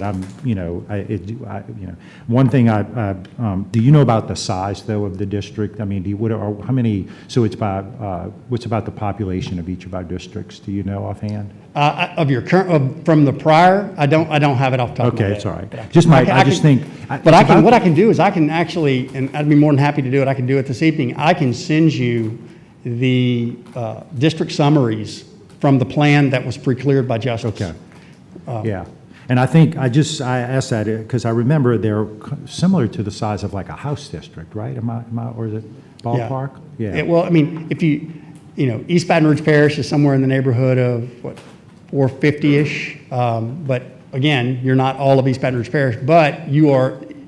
Yeah. East Baton Rouge Parish School System is the bulk of that, right. Probably at least a little better than 65 or 70%. Yeah, and I just a couple of points that I want to make. I think last time, I don't know how many maps you came up with, but there are a lot of maps. I mean, I want to say there were like 13 or 14 different maps. And just like last time, we had 7-member maps where you could, the board would reduce their size. We had ones that expanded it and made it large. Well, we were, I think, 11. Y'all were 11, y'all went to 9. We went to 9. But I'm just making this for public knowledge. If a board member wants to put a plan forward to make it 9 or 13, what's the limit, 16? 15. 50? 15. 15. No. I said 50. Oh, my goodness gracious. St. Tammany is 15, by the way. So 15 is the largest it can be. So any member can put up any one. And then I would just tell you that I didn't vote for my plan last time, which might say something about my plan, but it was Freeman 2 or something like that. It was Craig Freeman plan 2. So my goal is to have put forth a plan that we approve unanimously. That's what I would like to see happen. I would like to see us all come together.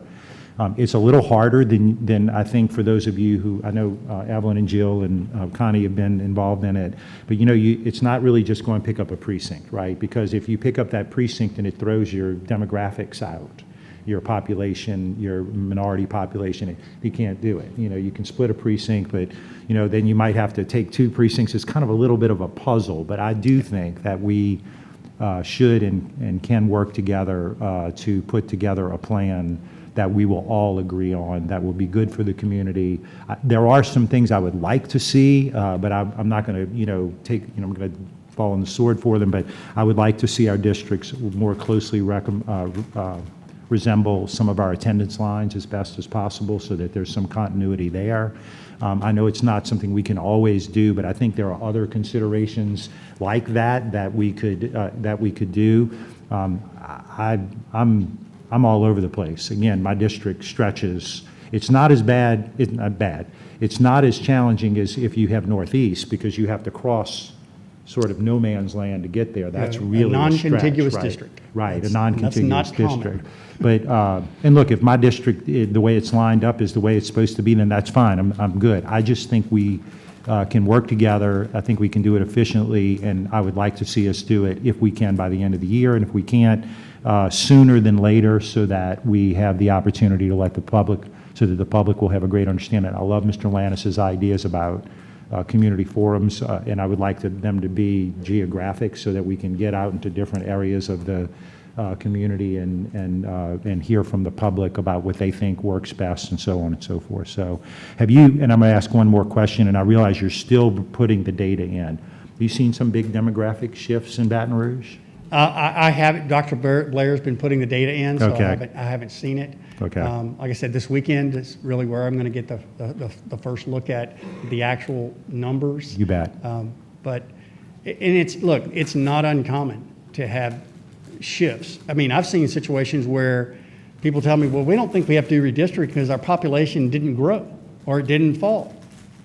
But it doesn't mean it doesn't shift. And that's where, sometimes that's one of the hardest things for people to grapple with, is you have to see what the numbers are on the ground and see how you get from point A to point B.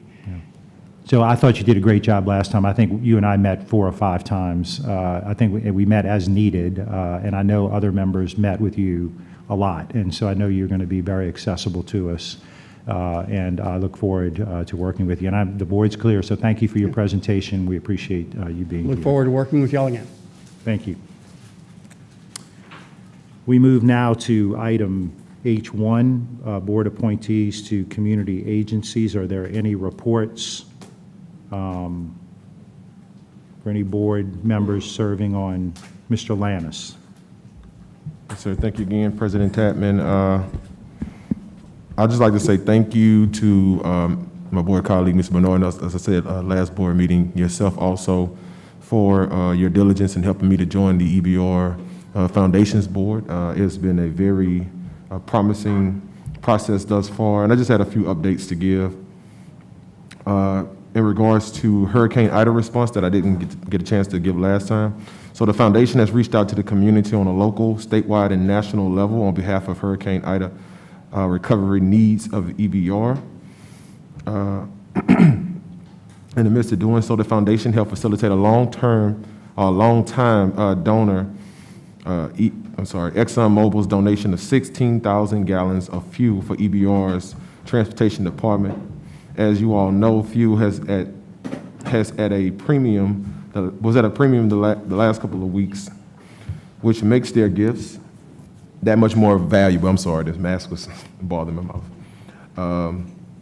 We have a verbal commitment of $5,000 to $10,000 of unrestricted funds that are going to be available from one of our national partners. Thanks to the Boys and Girls Club of Metro Louisiana for making an in-kind donation to go food box containers to help fill the bellies, which is one of the efforts that we're currently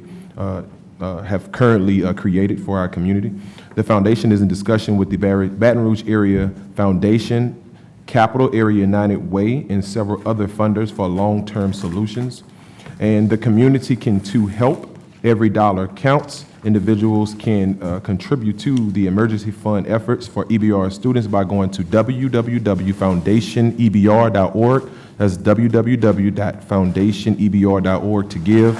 Any amount will be appreciated. Companies may also fill out a contact form if they would like to contribute as well. Thank you. This concludes my Thank you, report. Mr. Lannis, and thank you for your service on the board. Thank you for your willingness to serve on the board.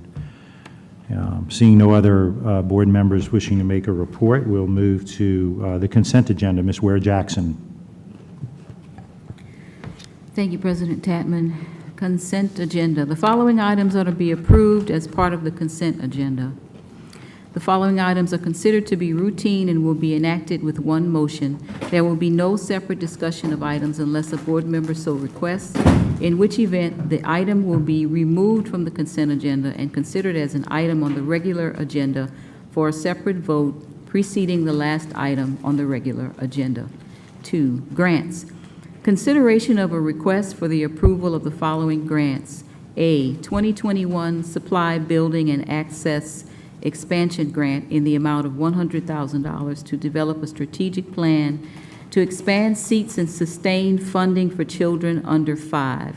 Strategic alignment, student achievement. B, Project Lead the Way, Dow Southern University grant in the amount of $90,000 to provide STEM training, project-based lessons, and materials needed to 9 schools, $10,000 per school. Strategic alignment, student achievement. 3, Cooperative Endeavor Agreement. Consideration of a request for the approval of a cooperative endeavor agreement between the East Baton Rouge Parish School System and Louisiana Department of the Treasury and the State of Louisiana in the amount of $200,000 for Act 119 of the 2021 regular legislative session, state aid to local government entities to provide materials and supplies for EBR Pathways to Bright Futures. Strategic alignment, student achievement. 4, professional services contracts, pre-K. Consideration of a request for the approval of professional services contracts between the East Baton Rouge Parish School System and the following. A, Kitamba Management Incorporated in the amount of $200,000 to provide data collection and support services. Strategic alignment, operational excellence. Funding source, ESSER 2. B, Resourceful Consulting, LLC, in the amount of $75,000 to provide a multi-year strategic plan to sustain funding and expand access to high-quality care and education for children under 5. Strategic alignment, student achievement. 5, Professional services contracts, ESSER. Consideration of a request for the approval of professional services contracts between the East Baton Rouge Parish School System and the following. A, Arbinger in the amount of $211,810.50 to provide professional development and school support. Strategic alignment, employee development. Funding source, ESSER 2, Action 2, and ESSER 3, Action 2. B, Louisiana Business Incorporated, DBA, the Leadership Academy, in the amount of $182,720 to develop and enhance the organizational leadership skills and professionalism of EBR PSS Central Office leaders. Strategic alignment, employee development. Funding source, ESSER 3, Action 2. C, Edgenuity Incorporated, in the amount of $161,633 to provide grades K through 2 EL education web-based licenses. Strategic alignment, student achievement. Funding source, ESSER 3, Action 2. D, Edgenuity Incorporated, in the amount of $119,364 to provide grades 3 through 5 guidebooks web-based licenses. Strategic alignment, student achievement. Funding source, ESSER 3, Action 2. 6, professional services contract, security. Consideration of a request for the approval of a professional services contract between the East Baton Rouge Parish School System and Navigate 360 in the amount of $81,000 for emergency management suite platform subscription. Strategic alignment, operational excellence. Funding source, schools.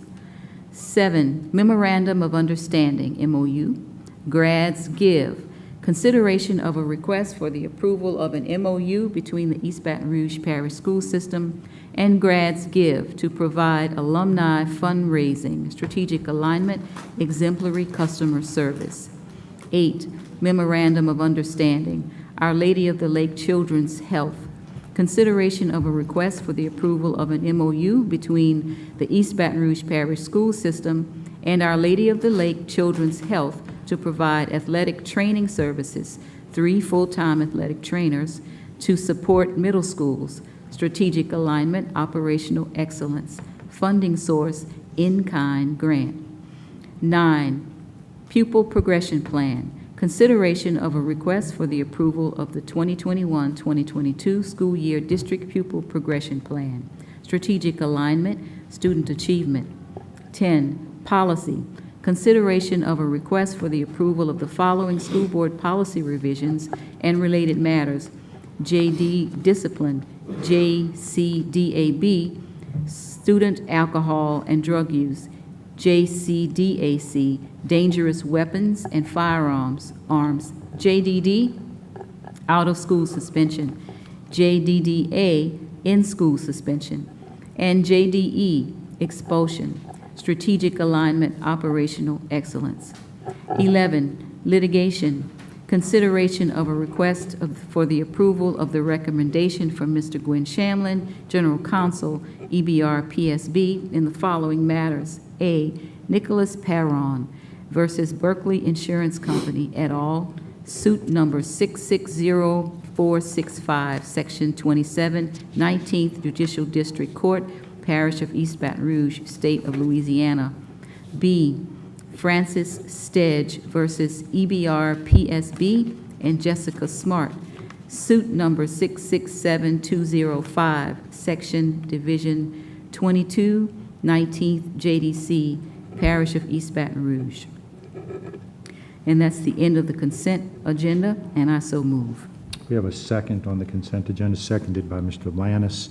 I see we have some people to, Ms. Bernard. I would like to remove items 5 and 9 from the consent agenda. 5 and 9? Yeah. 5 and 9, And yes, 9, thank okay. you. Ms.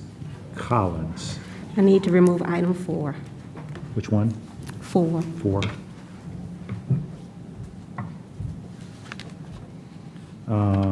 Thank you. Mr. Goday. Yes, I'd like to remove item 8, so I may recuse myself. And Ms. Ware Jackson. Item 10, just so that our council will be able to explain these. Sure. Thank you. Okay. So we are voting on, we have a motion and a second on the rest of the consent agenda, items 1, 2, 3, 6, 7, and 11. Any questions from the boards on those items? Seeing none, to the audience on those items on the consent agenda, 1, 2, 3, 6, 7, 11.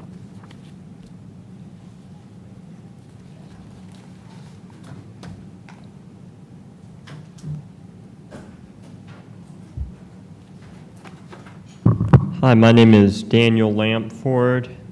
Again, I'm a paraprofessional for the EBR school system at Jefferson Terrace Academy, and I appreciate funding for all these good programs and everything. I was also wondering if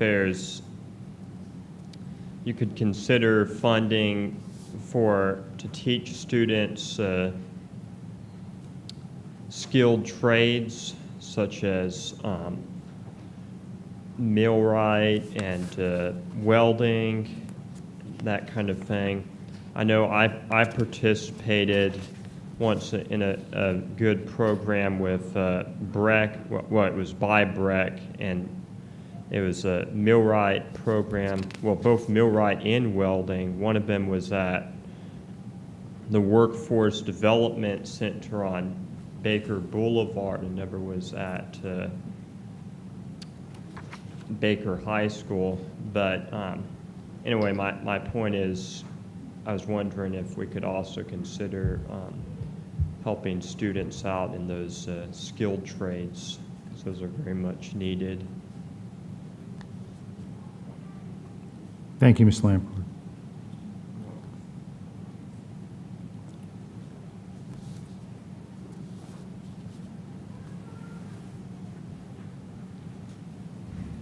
Good afternoon. I only have my phone because I wanted to make sure that I call out on the right ones that y'all stated. Number 4, Number 4 is not up right now. that one not up. Which one are we on? We're on the consent agenda, which is 1, 3, 6, 7, and 11. I'm sorry, 1, that's right. 2, 3, 1, 2, 3, 6, 7, and 11. 6, 7, and, All the other items were pulled for 11. individual consideration. okay. Just wanted to make sure. Okay. I think that we should really consider pulling number 11, the litigation, because our school system always have litigation, and we never seem to address the reasoning for why our school system continue to get plagued with so much litigation. Most of the times it's because we're making decisions that are not very wise, like making sure that we include actual staff support, staff input, parental input, providing things for our children with disabilities, which is the most federally protected class. And especially making sure that we have teachers like we don't have right now for the virtual school. That's something that we should look at when we talk about litigation. So I hope that y'all would reconsider and pull that one. Grants, I don't think I need to really speak about grants. I mean, I love every grant that we can get, as long as it's not gonna cost us anything or it's not gonna come back and bite us. That's something that we actually need to make sure that we consider. I mean, I don't want us to rob Peter to pay Paul in any manner, but I don't want Mike to come and bite us for not doing something that's right. So I think when it comes to grants, we actually have to make sure we pay attention to who we're receiving the grant from. And the rest of my comments, I will yield my time for when we actually talk about those actual consent items. Thank you. Thank you. Any other comments from the audience on the consent agenda? Seeing none, back to the board. Seeing no comments, further comments from the board, Madam Secretary, please conduct the vote. Please vote.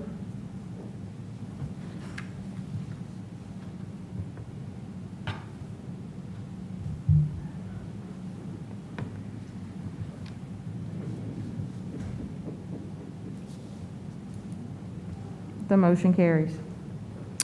We move now to item 4. Consideration of a request for the approval of a professional service contracts between the East Baton Rouge Parish School System and the following. A, Katamba Management, Inc., in the amount of $200,000 to provide data collection and support services. B, Resourceful Consulting, LLC, in the amount of $75,000 to develop a multi-year strategic plan to sustain funding and expand access to high-quality care and education for children under 5. We have a motion moved by Mr. Goday. We have a second by Mr. Lannis. Ms. Collins. Vice President Collins. I'm just going to mention, as I mentioned before, and I'm going to try to keep my comments brief, and I hope nobody asks or make presentations that's going to cause me to say more than I said at the last meeting. My reason why I'm not voting for this is because we need to do a better job of planning. We have this once-in-a-lifetime opportunity with this federal funds, and it feels like it's causing us to take for granted the need to thoroughly plan. When this was presented last week, it was presented as we need to collect data and plan for early childhood, and we had just with the pre-K expansion approved as a board between $6 and $8 million, and so this is the type of work that should have been done if the nature of the contract that's being requested has magically changed or got more detailed to stray away from what was explained last time. Again, I don't want to get into a whole lot of details. I'm real passionate about this. I'm just making it clear why I'm voting no. I don't want to go back and forth with anybody. Thank you. Thank you, Ms. Collins. Vice President Collins, I'm sorry, I'm slipping. Been a long day. Seeing no other comments from the board, any comments from the audience on item 4?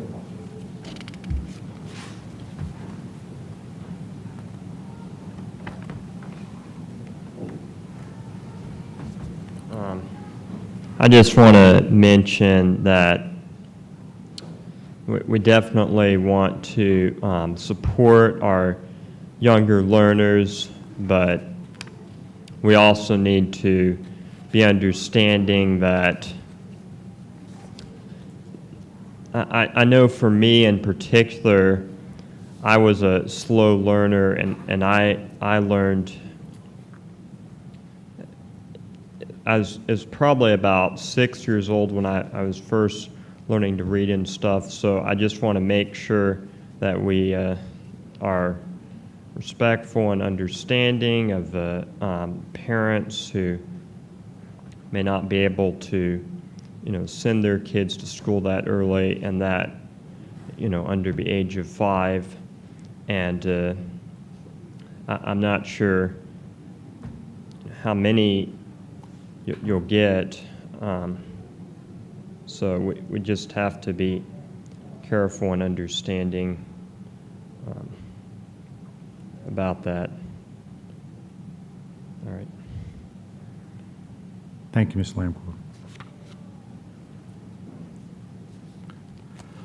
Any other public comments?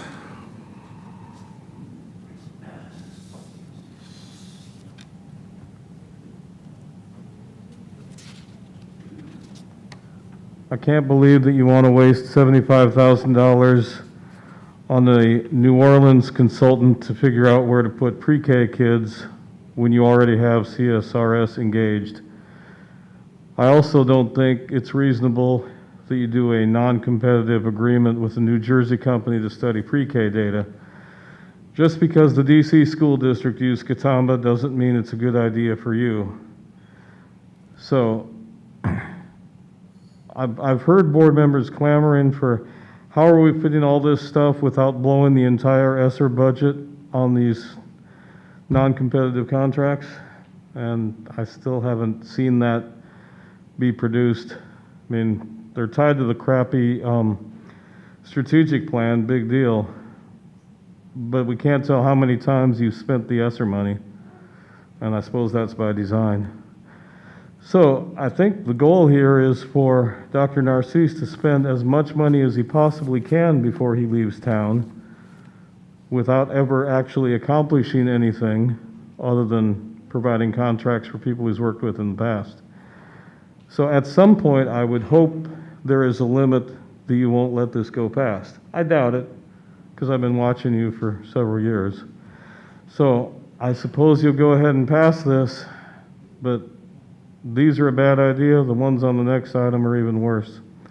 So please tell him no on something. Thank you. Thank you, Dr. Finney.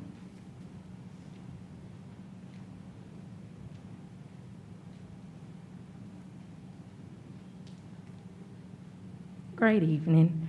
I can think of a lot of different things that our school system can spend $275,000 on, but helping to look at, to create and look at doing another strategic plan when we just did one. I mean, I don't even remember how much it cost the board to constantly meet and have the board meetings to create the new strategic plan that have 4 cornerstones, and we did bring people from out of state for those 4 cornerstones. That still doesn't address our most protected students.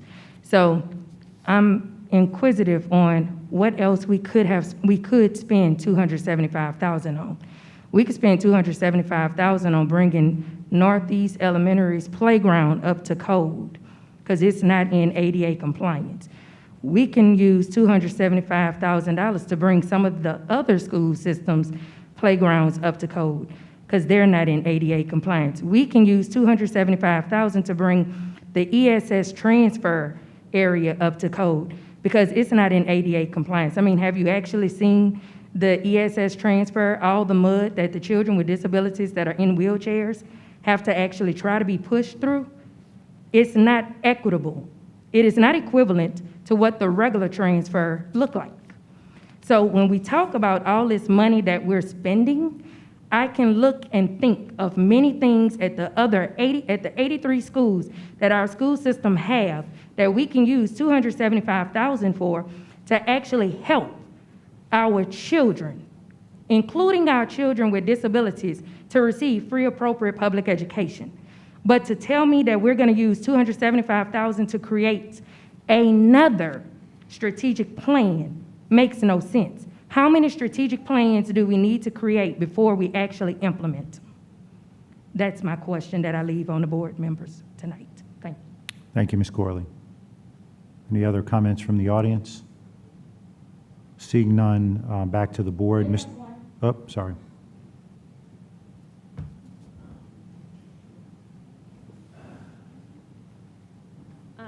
This contract, hi, Colleen. It seems like we're paying someone to think about pre-K for us. Why don't you guys just think about pre-K and how we can fund it better and save us the $275,000, since we're already paying several board members and people that Dr. Narcisse has already brought on. Why don't they come up with a plan to fund pre-K?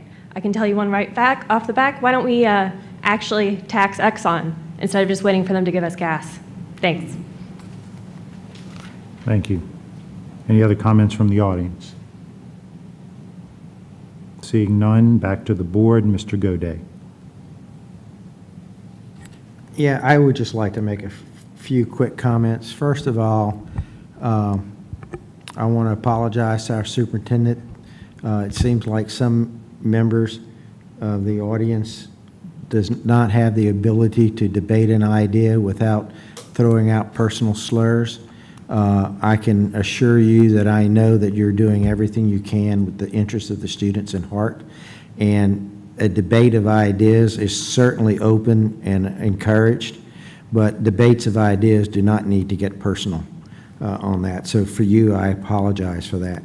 Secondly, you know, a lot of the stuff we've been talking about childhood education for years, and nothing has been done, or very little has been done to improve this. We've also said in our major strategic plan, because this is a strategic plan focused just on pre-K and how we go about doing it. Our major strategic plan has key items in there about what we need to do in early childhood education to improve, because we're consistently behind the 8 ball on this when we get kids in 3rd grade who can't read.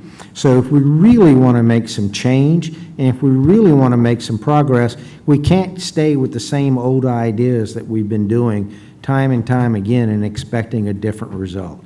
So I, for one, greatly applaud this effort, and we did say we're jumping into this pre-K right now. We had some money. We don't know exactly how it's going to work out, but to sit and not do anything and just plan and plan and plan was also not an option. So we are jumping into this. We are trying to catch those kids this year who are in that, to try to start bringing them up and improve their future. And so with that, with this, we can come in and try to understand how we will sustain all of this work. And I think that that's very admirable, and I for one am happy to be in a position where we're trying to keep up with you as opposed to trying to prod you into doing more things, because these are issues that we as a board have been saying need to be addressed for years, and we're finally addressing it. Everyone might not agree with exactly the way we're addressing it, and that's okay. But the fact that we're addressing it is to be commended.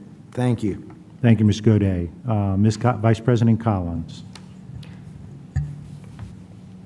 We have the express duty as board members to be fiscally responsible. The pre-K expansion that was approved by this board to the tune of $6 to $8 million was approved before we did our full-blown strategic plan and gotten it completed. And now we're turning around and we needing to pay somebody to come up with an early childhood specific plan. If we approve this, we are admitting that we shouldn't have approved the pre-K expansion, because what was it based on?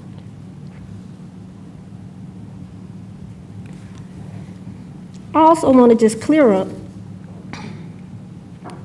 that a comment was made by a constituent about the sped transfer site. I had become aware of some needs at the sped transfer site, and since that was mentioned in public, it's been brought to my attention that those changes have been corrected for the sped, the special ed transfer site. And so I don't want to leave that out there for the public to think that there's some major problems with the transfer site for the special ed. Thank you. Thank you, Vice President Collins. Mr. Gode. Yes, and just to follow on with the idea of being able to discuss ideas, I totally do not agree with the view that we were not diligent in our approval of the budget for the pre-K expansion. We did that knowing exactly what we were doing, that it was an expansion for that year, and we know that we know that we have a lot more work to do to continue and sustainably fund that. And so that is the reason, in my opinion, for this strategic plan, to figure out how to do that. So I do not want to be viewed as being not fiscally responsible in that, because I believe I was, and I believe I voted for exactly what I knew I was voting for. Thank you. Thank you, Mr. Gode. Seeing no other comments from the board, Madam Secretary, please conduct the vote. Please vote.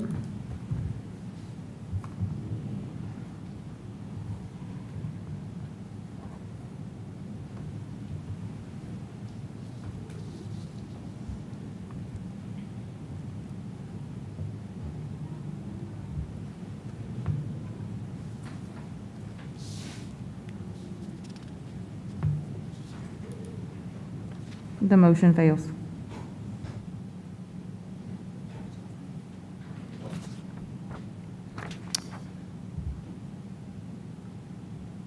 We move now to item 5, professional service contracts. Consideration of a request for the approval of professional service contracts between East Baton Rouge Parish School System and the following. A, Arbinger in the amount of $211,810.50 to provide professional development and school support. Item B, Louisiana Business, Inc., DBA The Leadership Academy in the amount of $182,720 to develop and enhance organizational leadership skills and professionalism of the EBR PSS Central Office.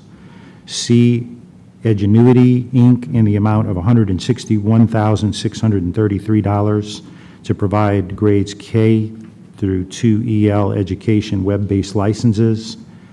D, Edgenuity, Inc., in the amount of $119,364 to provide grades 3 through 5 guidebooks and web-based licenses. Do I have a motion? Ms. Bernard. Mr. Tapman, I would like to bifurcate it into 2 parts. I would Okay. like to propose that we do 5 A and B together and 5 C and D together as 2 separate items. Okay. Is that okay? Yep. We have, is there a second to that motion? Okay. Any questions from the board on bifurcation of 5, breaking up A and B into one and C and D into another? Seeing no comments from the board, are there any comments from the audience relative to the bifurcation of item 5?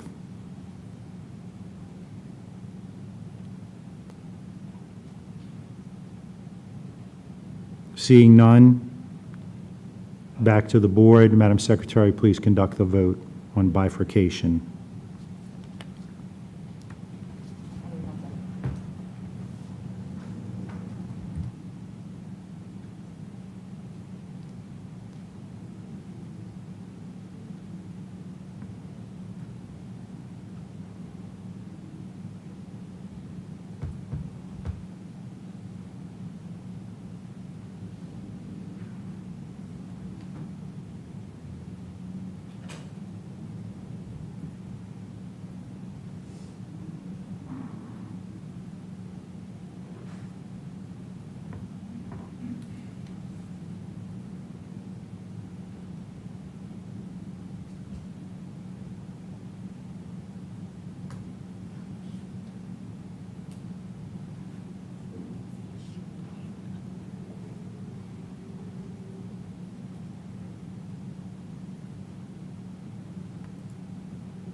Okay, Madam Secretary, please conduct the vote.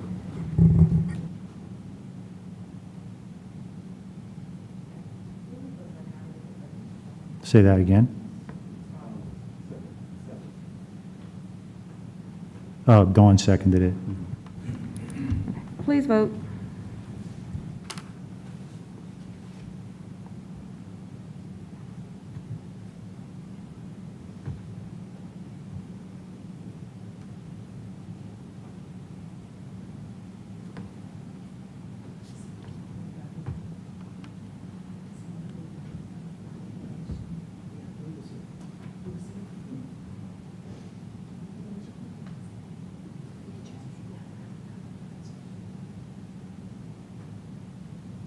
The motion fails.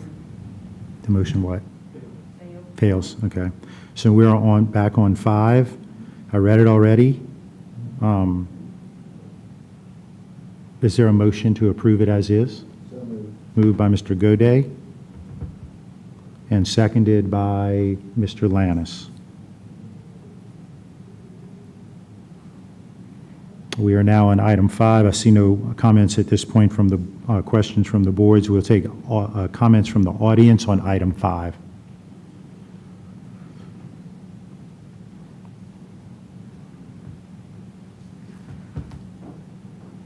Mr. Godet, you're paying Dr. Narcisse $250,000 a year.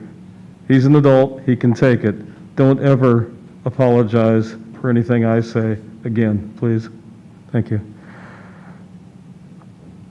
Spending all this money for Edgenuity licenses seems questionable, but I'm going to concentrate on items A and B. I've seen the quality of Arbinger's work, both in the way they conducted meetings and in the strategic plan that somehow came out of that. I don't think they should be hired to do anything for this board ever again. There has to be somebody more qualified for any work you need done, more capable, and able to produce a better finished product. As to item B, if you have 9 chiefs, each making $130,000 a year, I don't understand why Ralph McCollister's organization needs to be paid $200,000 to teach the people in the central office how to do their jobs. That just seems like an absurd expenditure that makes absolutely no sense. But I do have to thank you for failing to pass the last motion. That was encouraging, and thank you. Thank you, Dr. Finney. Any other comments from the audience?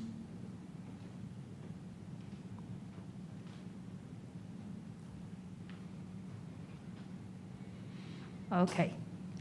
So I calculated A, B, C, and D, and that brings us to a total of close to $1 million.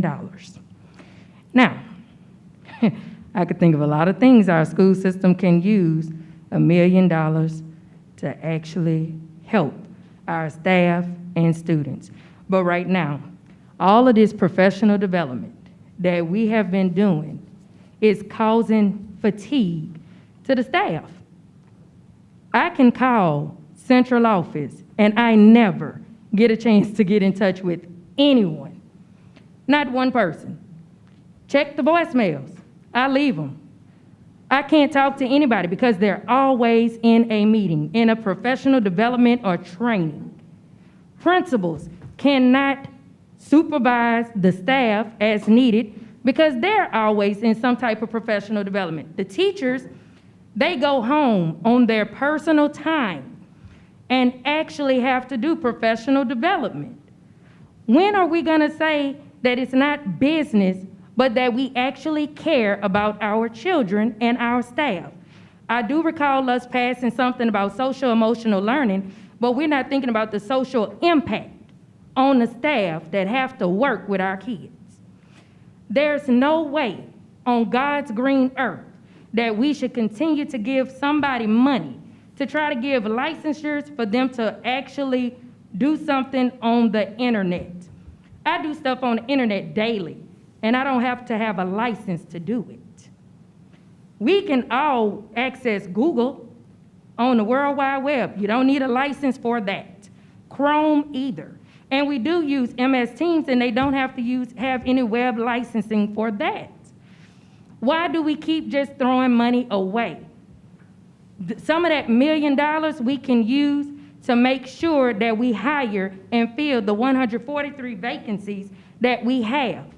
That's not including the vacancies that we have in the virtual school. As Ms. Dodson said, we needed more people to work with the gifted and talented, but actually we need more to work with those children with disabilities. Under IDEA, it requires that you have highly qualified and certified individuals to work with them. Please make it an effort to stop fatiguing our staff, to stop fatiguing everyone, and to actually allow the staff to actually do more with the public and the people that they actually serve. We're not gonna get anywhere if we forget about the social impact of our leaders. And right now, if you look at everyone at this table, all of them are tired, all of them. So let's give them a break from the professional development and allow them to lead by example. Thank you. Thank you, Ms. Corley. Any other comments from the audience?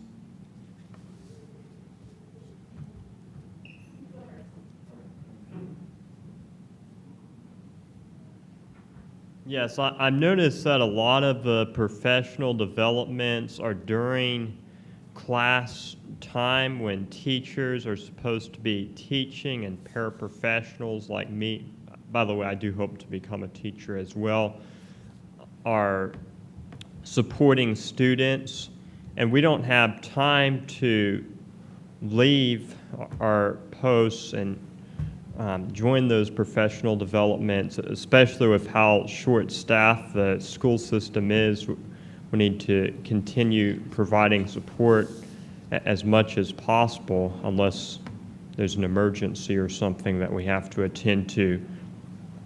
So I guess if there are professional developments, I would say we should definitely decrease them, but also maybe do them at different times that are outside of school hours, like maybe even on a Saturday, and you could even make it virtual, some of them virtual, but my main point is we want to make sure that more and more of those professional developments are done outside of the school hours when school employees like me need to be supporting students in classrooms. Thank you. Thank you.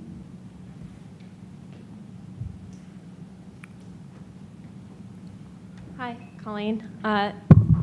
First of all, thanks for the vote on that last one.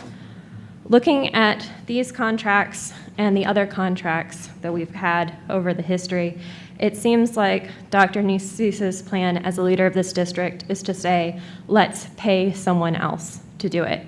There are 21 people in this room presumably working for the school board. Why don't we excuse some of them from these meetings and they can do some of this stuff in the time that they would be here listening to me. Let me be clear to Mr. Gaudet that when I say that about his leadership, I'm talking about his leadership and what he's shown us as a district. I'm sure Dr. Narcisse is a fine individual. I would be happy to invite him to my house. I would be happy to meet with him. I've met him at school events and waved at him from a distance. He's a fine person. So when I say he's not doing a good job, it's about his job, not him as a person. It's not a direct attack. And when I say the board is not doing a good job for this district, it's not about any one of you personally. Most of you email me back. I'm sure you're all very lovely. Would love to meet with you and chat with you. I'm here after the meetings normally. But when I say the board is doing a bad job for you, Mr. Gaudet, it's a little personal because once you pretended to be asleep instead of looking at me during a public comment when I asked you to look at me. So it's a little personal for you. The rest of you, you're fine.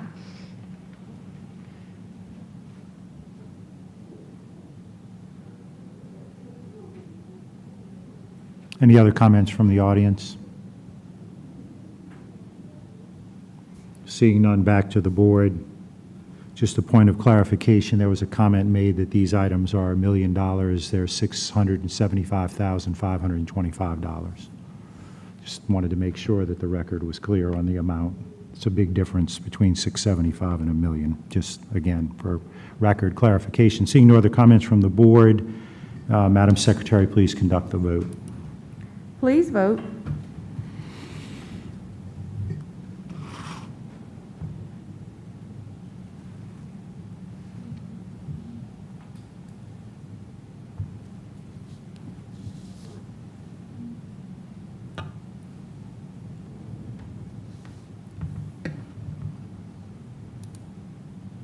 The motion carries.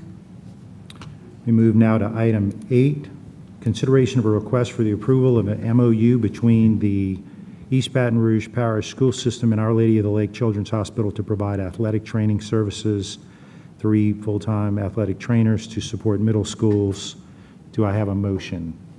Moved by Ms. Bernard, seconded by Mr. Lannis. Any comments from the board? Seeing none, we go to the audience. Are there any comments on number 8?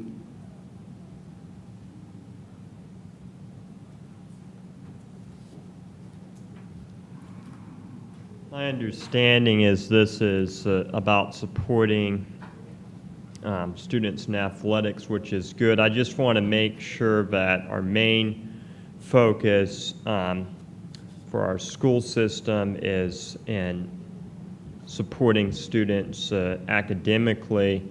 I know in particular with schools such as Scotlandville High School, they used to be really good schools, magnet schools, and they're still called magnet schools, but they've gotten so good, the students have become so good athletically, but their academic progress has fallen way behind. In fact, Scotlandville High School, even though it's called a magnet school, is actually below the state average academically. I looked it up. So let's just make sure that our main focus is on supporting students academically and not just athletically. Thank you. Seeing no other comments from the audience, we go back to the board. Vice President Collins. Yes, I just want to thank the public comment that was made, some very valid concerns raised. I do just want to make clear, since some points were raised, Scotlandville in particular, I was an Eagle for a little while, between 90 and 93, and it was a dedicated magnet. It still has some amazing magnet programs, of which my son graduated from the engineering program in 2015.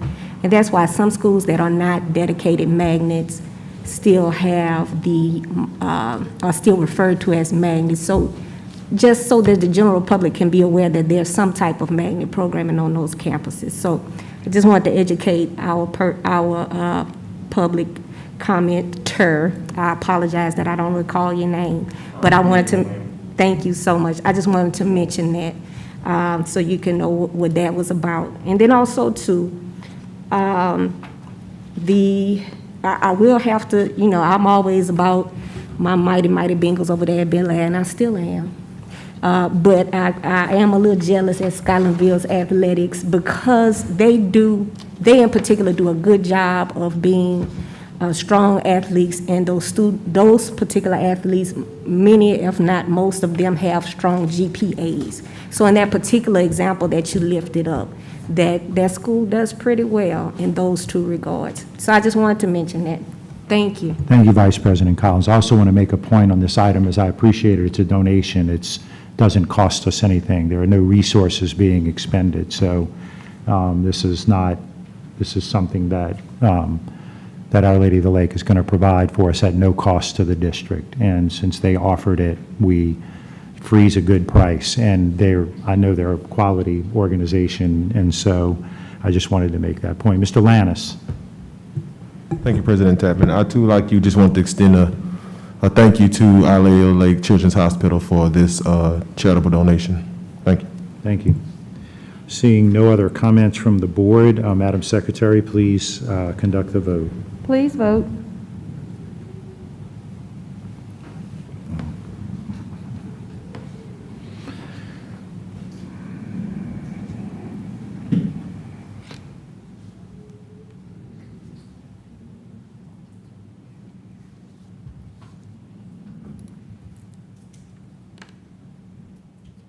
The motion carries.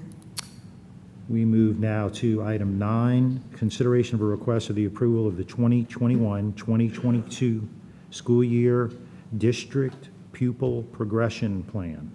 Do I have a motion? Mr. Tatman, I have a motion. Okay.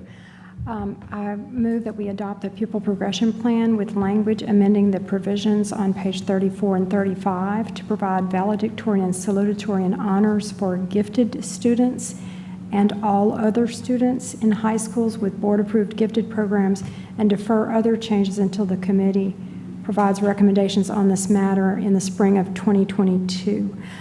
The reason I'm making that substitute language in the document is that from the beginning of the inception of the gifted high school at McKinley High School, we had 2 valedictorians and 2 salutatorians. One was for the gifted students and one was for the zone students. The program, that is the first African American high school in Baton Rouge and in the state. Thank you, Ms. Collins. And I don't wish to have them competing with a gifted program that is really a school within a school. That is a special program, and I think that both groups of students deserve the distinction of having those honors. So that's the reason for my substitute in that language. We have always had that. It was also explained to me that the McKinley Alumni Association, at the inception of the program, when we first brought the program, precedes all of us on the board, of course. When we first brought this program to the school, they didn't want to have the gifted program at McKinley High School. The Alumni Association did not. And when we told them that we would instead have 2 valedictorians and 2 salutatorians, they were willing to accommodate the gifted students at the school. So I would just like to do that for those. We only have 2 high schools that this applies to. Like I said, it is a school, they are school, the gifted program is a school within a school. So thank you. That's my motion. So do you have that? Yes, sir, but I need to get some clarification. I know that the language included the provision that we defer changes until the recommendations by committee in spring of 2021. And I want to make sure, do you want to defer changes? Perhaps it's best to allow the other changes to come through. I think you just wanted to address the language in the provisions related to gifted and all other students. So I just wanted to make sure that. Yes. I would say gifted in quotation marks and all other students in quotation marks, because they're 2 separate populations at the school. Yeah, and I was just focused on on your motion language that said defer all other changes. So there are a number of other changes in the document that have been recommended by staff. I think we should allow those to go through immediately. So that's just kind of an error in suggested language. So we will omit the second part of the motion. I think that the intent is for it to allow those other changes to go through. Perfect. So Thank you. We need a second. Seconded by Ms. Ware Jackson. Ms. Ware, oh, you are doing that to, okay.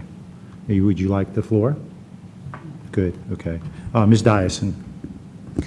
I appreciate that change as well. I know that at the high school in my area did that and had 2 separate ones this past May. And so I thought it was a very nice thing to do for those students. I have a little bit of I have a request that, and I know this is all dependent on, changes in the legislature and tracking those and making sure that our policies are aligned with changes made at the state level. But I am a strong believer that we need to have this printed and ready for parental signing on by the first day of school. I don't think that we should be talking about this in September, because things are already happening at our school sites that need to be addressed. And so do they go with the old? Do they go with the new? I think, I know for my children, we would just get a mass of paperwork that all needed to we had to sit down there and just look and sign and read and sign. And I think it's much better to send that home on the first day. So I know that's a big task, and a big ask, but I think for the parents and students and for our administration, principals, school site administrators, they need this confirmed on what to do starting on day one of each school year. So thank you. Thank you, Ms. Dyson. Mr. Baloo. Thank you. Just real quick, I have no problem with the changes suggested. I just wanted to hear from either Superintendent Narcisse or somebody in the administration, just make sure we're not overlooking something, or if there's any reason we should consider not making that change. Yeah, I agree. I agree with that the committee should take a look at it. The only concern that I have, that I did raise is my concern all the time is equity. If we do something for one school, what does it look like for other schools? And it doesn't open up us into any concerns. I mean, we have different sets of programs, even though I know it falls into different classes, but we have many schools that have variations. And so my only consideration, which I would also suggest to the committee, is that if we do something for one or two schools, it should be a practice we should do across all schools. And I do understand opportunities and how this uplifts children, but I just think that that's a concern that I have. And what would that look like is something I think the committee should talk through about recommendations for that. Thank you, Mr. Baloo. Seeing no other questions from the, or comments from the boards, is there any comments from the audience on this item?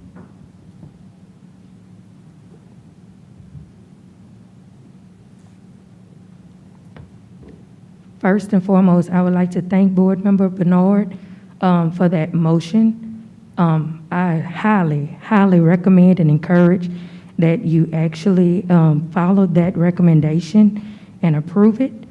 Second, we have in there changes in regards to the to help bring our school system up to regulations and in alignment with the April Dunn Act, which is also known, which was formerly known as Act 833. You also do, but our school system should already be in line with it.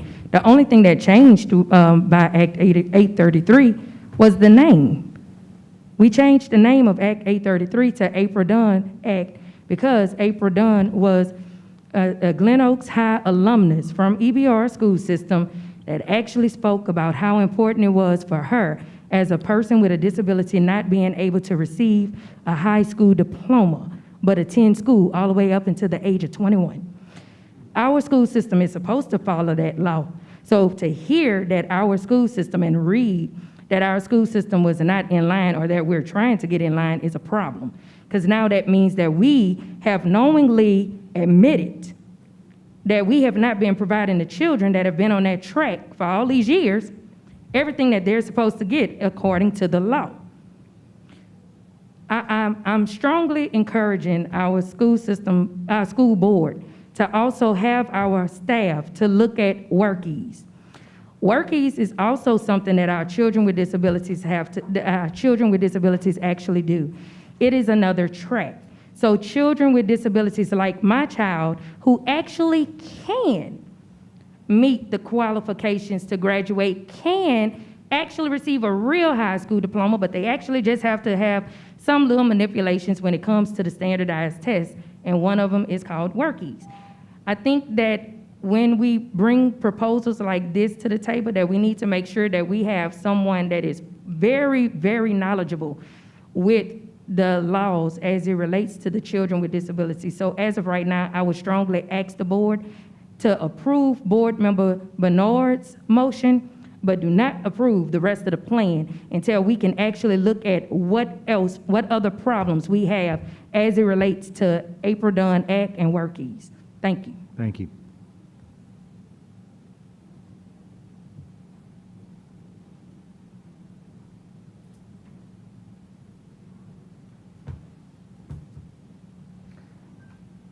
I think I forgot to introduce myself the first time. It's James Finney.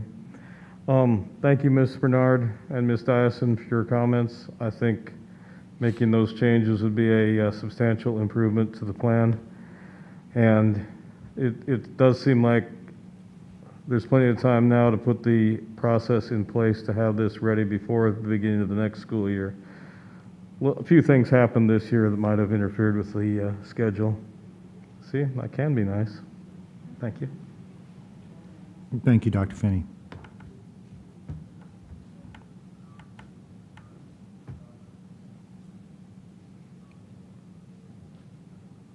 Hi, everyone.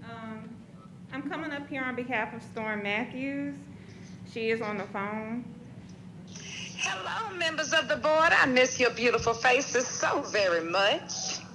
I have had the privilege of serving on the Pupil Progression Plan Committee for several years, and I support this plan as it was discussed and approved in our meeting.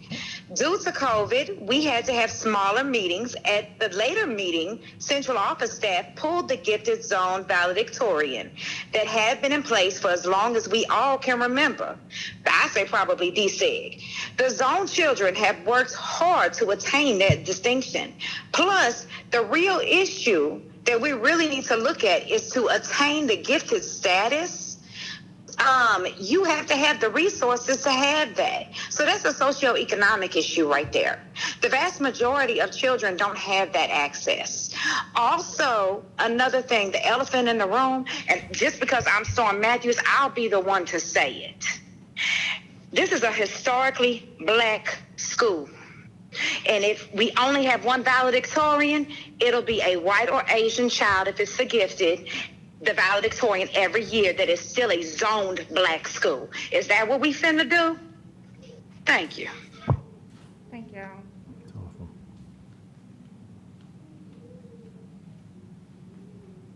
Any other comments from the audience? Seeing none, back to the board. Madam Secretary, please conduct the vote.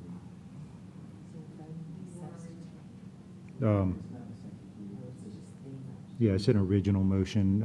It's just not, it's amended from the agenda, but it's not a sub. So, yeah, if you need to, if you want to read it?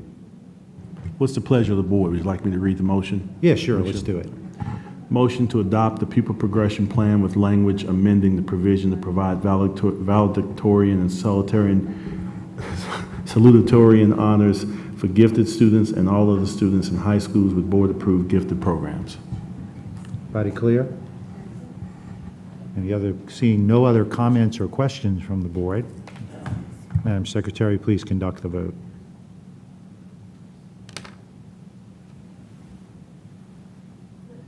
Please vote.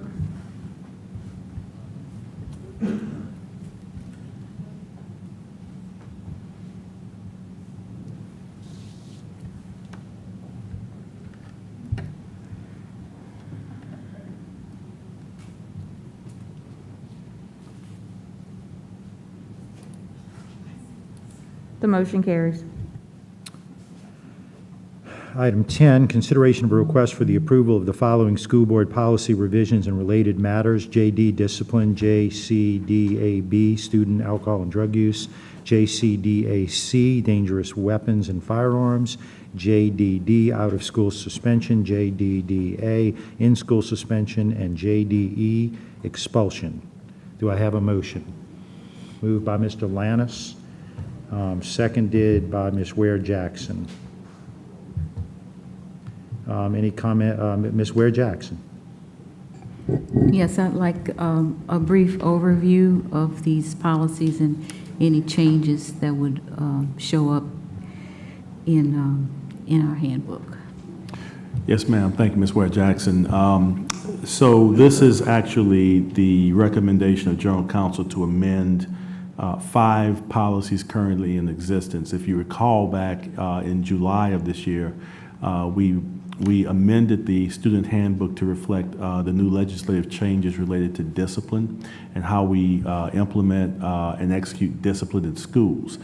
And so what this does is it takes our CAPS policy, the district policy, and aligns it with the changes made to the handbook so that now legislatively we line up in our handbook and our district policy and we coordinate everything and it complements and works together. Okay, and so these are amendments that are legislatively based. Primarily, the thrust of the changes is to shift discipline to an approach with a focus on evidence-based interventions and supports, so positive behavior supports, and a tiered approach to how we administer discipline in schools. And so these policy changes reflect that.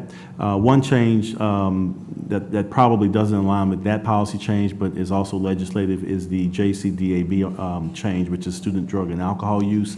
And that's really much more about changing the policy. And also, these changes reflect a move away from those things that are no longer allowed to be mandatory in terms of zero tolerance executions and policies. So all of this was legislative. Act 473 of the regular session was enacted, and it impacted and changed revised statute 17416, which is the law that deals with discipline in public schools.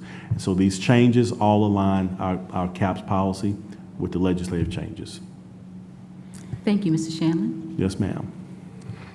Thank you, Ms. Ware-Jackson. Seeing no other comments from the board, we go to the audience. Are there any comments from the audience on number 10, policy changes?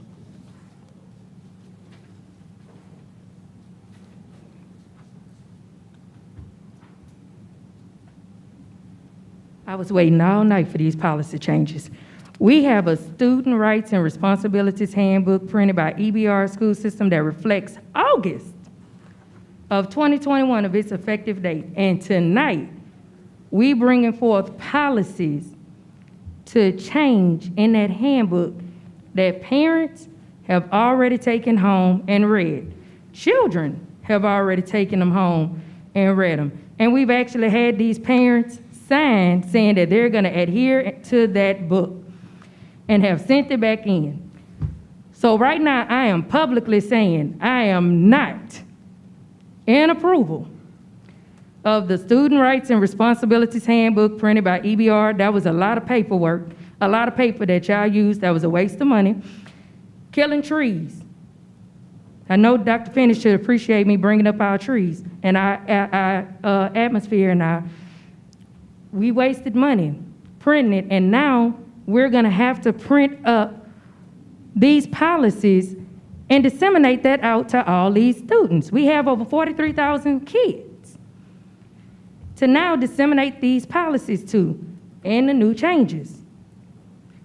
In these policies, it does not say that if a child with a disability do any of this, what the steps would be, such as a manifestation determination review to find out if it is an actual manifestation of their disability.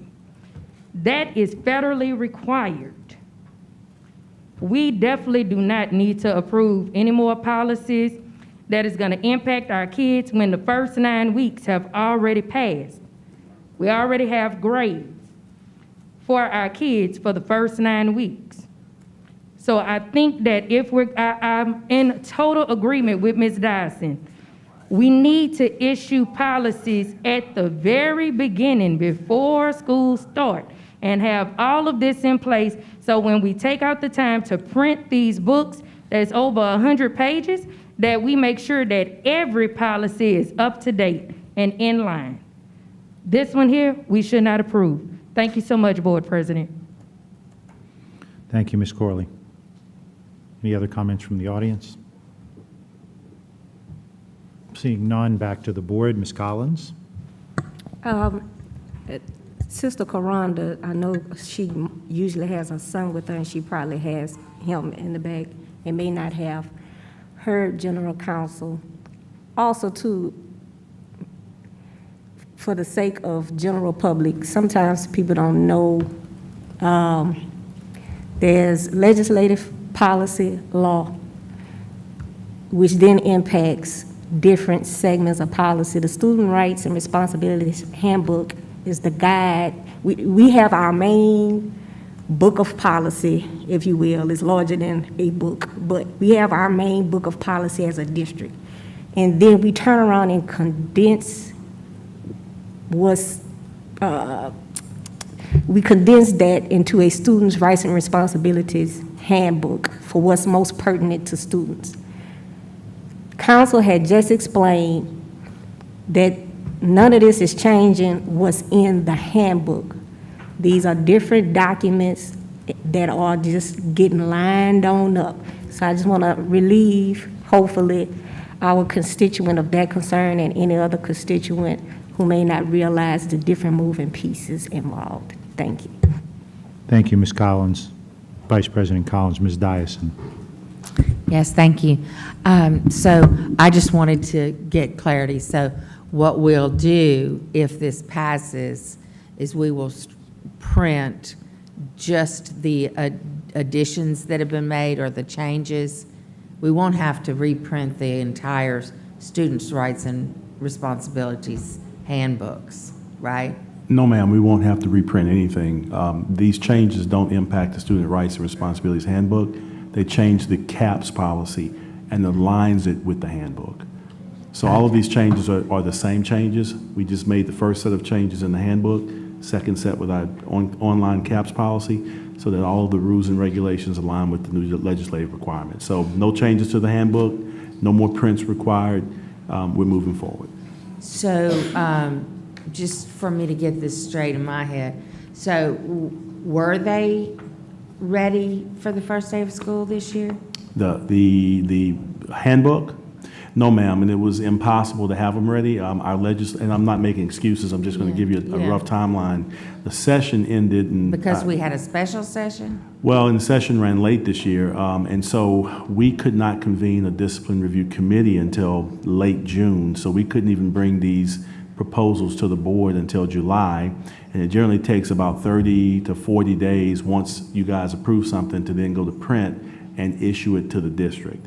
And so it's a challenge, really. It's really always a race, a horse race for us, right? From the time session ends until the time we get it to you, until the time we go to print. And we work with all due speed. I mean, we're not waiting around. We just have to wait for certain things to happen before we can move ahead. And so not making excuses, it is what it is in terms of a time frame. In fact, I was informed yesterday that the books are printed and should be distributed to the schools. Now, I will say the digital version of the handbook is uploaded the day after the board approves it. And so those are available to the public immediately. It's easy to do because it's been approved and it takes a second to upload. So that's been available since the day after the regular meeting in July, but it's taken us time to get the print copies out. Yeah, that's what I was hearing was Yes, ma'am. that the print copies were just available yesterday or something. Yes, ma'am. Okay, thank you. Yes, ma'am. Thank you, Ms. Dyson. Seeing no other comments or questions from the board, Madam Secretary, please conduct the vote. Please vote.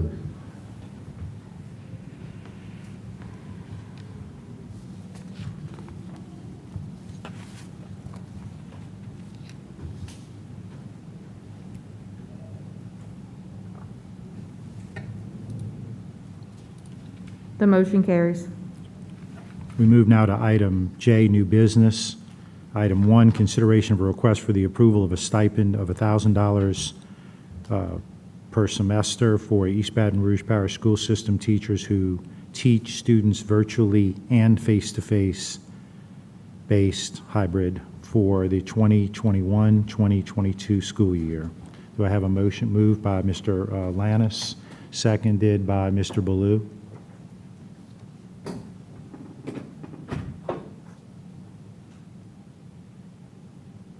I see no comments. Mr. Lannis. Yes, can we get someone to speak towards the need or why we creating this particular policy? Yes, Ms. Donaldson, can you please come up? Good evening.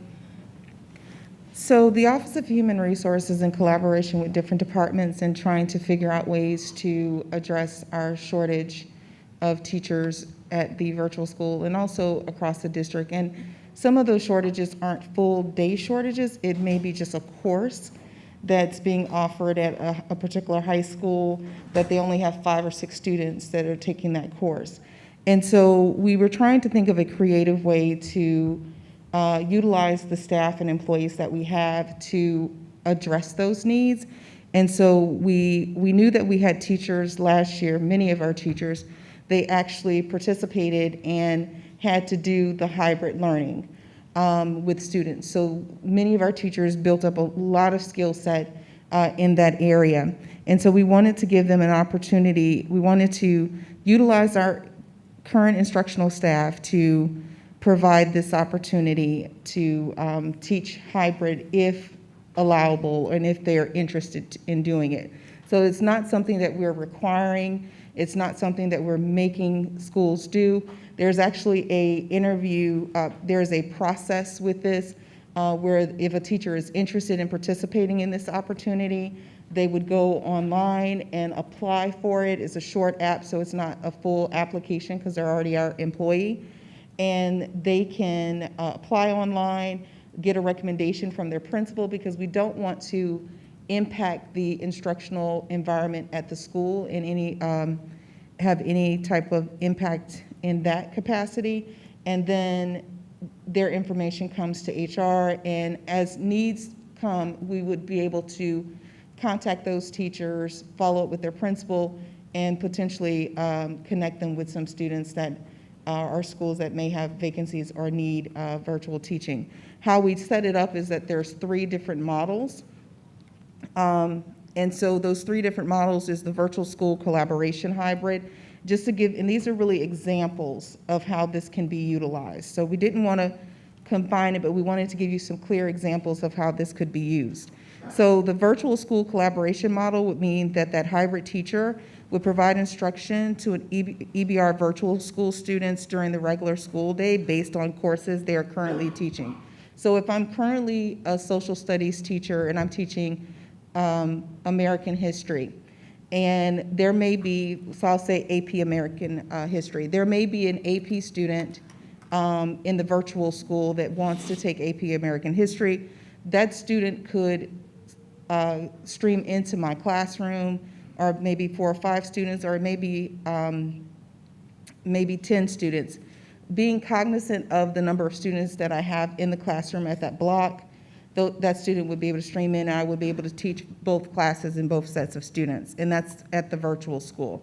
We also have the planning period hybrid teaching, and that's for teachers who may have multiple planning periods based upon the master schedule. And so if they have 2 or 3 planning periods in the course of a day, depending upon how the schedule was built for that particular teacher, the teacher may want to utilize one of their planning periods to teach a course at their time. So if I'm off second block, third block, and fourth block, I could actually teach one of those blocks to another set of students. And then there's the concurrent hybrid teaching, which is the hybrid teacher would provide instruction to students in vacant positions at schools around the parish. So after we do some of the balancing, we know that we'll probably still have some vacancies. This would allow us to be really creative and strategic and find those small one-off classes that students may need to pair up on. And that would not require the teacher to leave their campus or anything. Those students would stream in. Again, this is totally voluntary. This is not something that we're going to dictate. We don't want to dictate and make teachers to do this. But we want to give them the opportunity, because we've had teachers reach out to say, hey, I like kind of the hybrid teaching thing. And we have some teachers that said, no, I do not like it at all. And so this is, again, a voluntary opportunity for teachers, and we would pay per semester. And the reason why we do the semester is because you have, in the master schedule, sometimes you have classes that kids are making up a course, or you have a civics class that's only a semester, and so you only need it for first semester versus second semester. So we thought about the semester piece.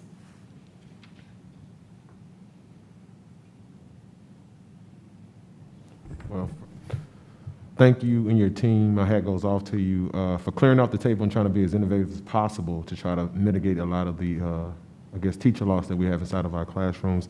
I guess my only 2 remaining questions, and then they'll conclude my questioning, is do you have an anticipated capacity for teachers for this program, and also how much will it cost? So we're anticipating about $100,000. So we're looking at maybe 40 to 50 teachers, and we might not need that many. We're just kind of, because we're still recruiting and we're still hiring. So this may not require that many teachers. But we want to just have that leeway. So we may not use it all. Our intent is to use staffing money, because if we don't fill a vacancy, then that's money that we could split across to cover this. So we're not really technically asking for extra money. We're asking to kind of use our staffing allotment based upon projected vacancies and use that money to compensate teachers who are who might be willing to help the district out and do this service. Thank you. Thank you, Mr. Lannis. Vice President Collins.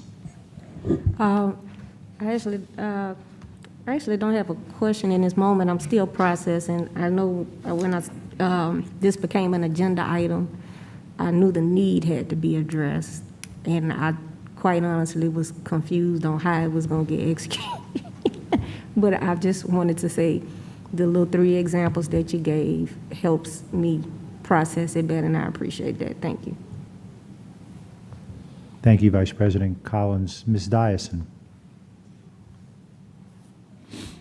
Yes, I have a few questions, and then I did send an email, and I was hoping that we could I was trying to give you a heads up that these are the questions that I'm being asked. Yes, ma'am. So, and I know this is a fast-moving item, but I do think we need some clarity around the specifics so that everybody knows what is actually being offered by us. One of the things that is of notice is that you've got the 3 different options, right? And a teacher, so first of all, we need to make it clear, and I think you already have, but I want to restate that this is an option that a teacher would show interest in and not any kind of requirement. Yes, So ma'am. First and foremost, the teacher would be agreeing or enthusiastic, let's even go that far, to accepting this situation. And the principal also would have to be on board with it as to not hurt the other classes that that teacher is teaching. So there are some safeguards there. Yes, ma'am. And can this teacher realistically handle this? But in the 3 different options, it is apparent that based on courses they are currently teaching is not in the it's in the language on 2 of the options, but not in the planned period hybrid teaching. So for that particular one, and again, for either, for that one is because it's during the planning period. So as a social studies teacher, I could teach world geography, I could teach American history, and I could teach African American history, right? So I could teach all 3 of those things. I may only be teaching 2, and you got a bunch of them, but I may be teaching only 2, but hey, I want to teach economics. And so this will give me an opportunity, because I like econ, to teach a section of econ in the virtual thing. So we didn't want to confine it, because at the secondary level, when you're certified secondary, you can generally teach across multiple subject areas, because you're teaching kids from 9th through 12th grade in different areas, depending upon what's being offered on the master schedule. So that teacher would be if they're interested in accepting what comes along with teaching that additional class, as far as planning a different course than maybe they're teaching 4 or 5 others of. Mm-hmm. Yes, ma'am. And so there is that additional work that will be required other than just the time when they're actually teaching. Yes, ma'am. Yes, ma'am. And then one of the things that came up was in, say, in gifted classes. Well, so non-gifted students cannot join those by law. So it would only be, in that case, other gifted students that could be joining virtually in that class, right? Yes, ma'am. And there's a limit on how many, just like in physical education, how many students that teacher can teach in a school year or per semester or however that is. Yes, ma'am. And so we would be eyeing that, and maybe this teacher could accept 4 additional students and not go over that threshold, but they can't take 5, or, whatever the numbers are, 15, and maybe they have 2 planning periods, because if they took a whole nother class, it throws them over their maximum allowed, right? And so that's why they do that, but they do, and that's why I'm very pleased to know that the principal has to be on board with this.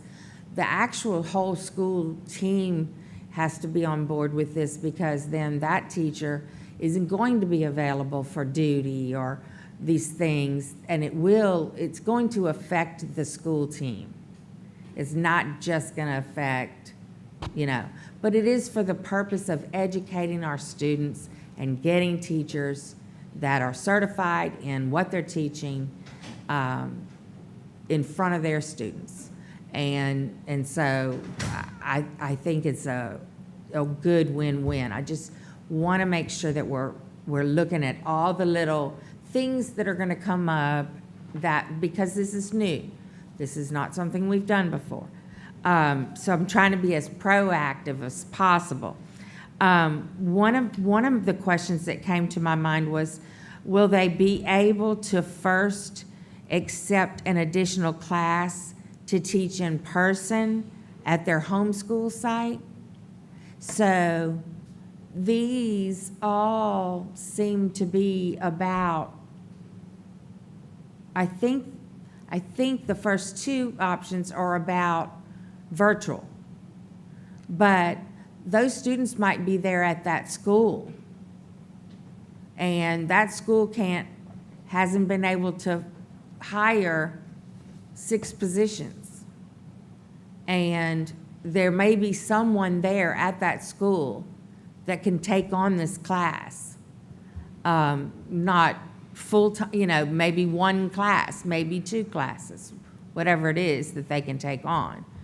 And so will that be to allow them to stay at their school site and with in-person instruction? Is that included in one of these No, ma'am. choices? So it is all hybrid. So the big piece of it is because you can consolidate classes and get additional sections. So, and we don't want to, when we talk about the second option, just to kind of go back to that, we're not wanting to take the planning period from a teacher who only has 1 planning period.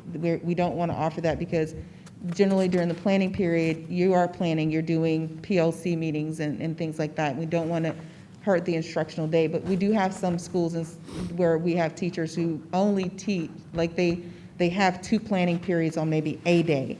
And so that means, and then they have a planning period on B day. So that means they have 3 planning periods when you're in the block schedule. And so for those teachers, that additional planning period on A day may be something that would be an option for them to utilize. But this is purely for a teacher who would teach face-to-face and virtual simultaneously. So not for someone that would give up a planning period and teach an additional class at their school? You feel like they should already be doing that? Well, it's not to feel like they should already be doing it, but if it's a consolidation of the schedule that may occur on campus. This is because every school is going to look different, right? So you have some middle and high schools that look very different as far as how they've built out their master schedules based upon student course requests and things like that. This is about being able to provide the hybrid piece where they are doing some simultaneous work with students in a virtual setting, as well as doing work face-to-face. But the other piece looks a little different because they're already teaching at the school. And so there are times when the school has to do some consolidation and reconfiguring of the master schedule to address the need. So you're saying that there could be, at some schools, there could be some, it would cause some change, I don't want to say the word chaos, but as far as you've got your schedule, you think you're in like Flynn with your schedule, and all of a sudden you're moved to this other teacher or something. So some of that's going to be happening? So again, it depends upon course request. So I could be teaching certain subjects first semester. Secondary level looks very different from elementary. I could be teaching certain subjects first semester, and based upon course request, I may teach, a different set of subjects second semester, again, based upon the needs of the students. So it's all really focused on the needs of the students. And then I wanted to ask, it's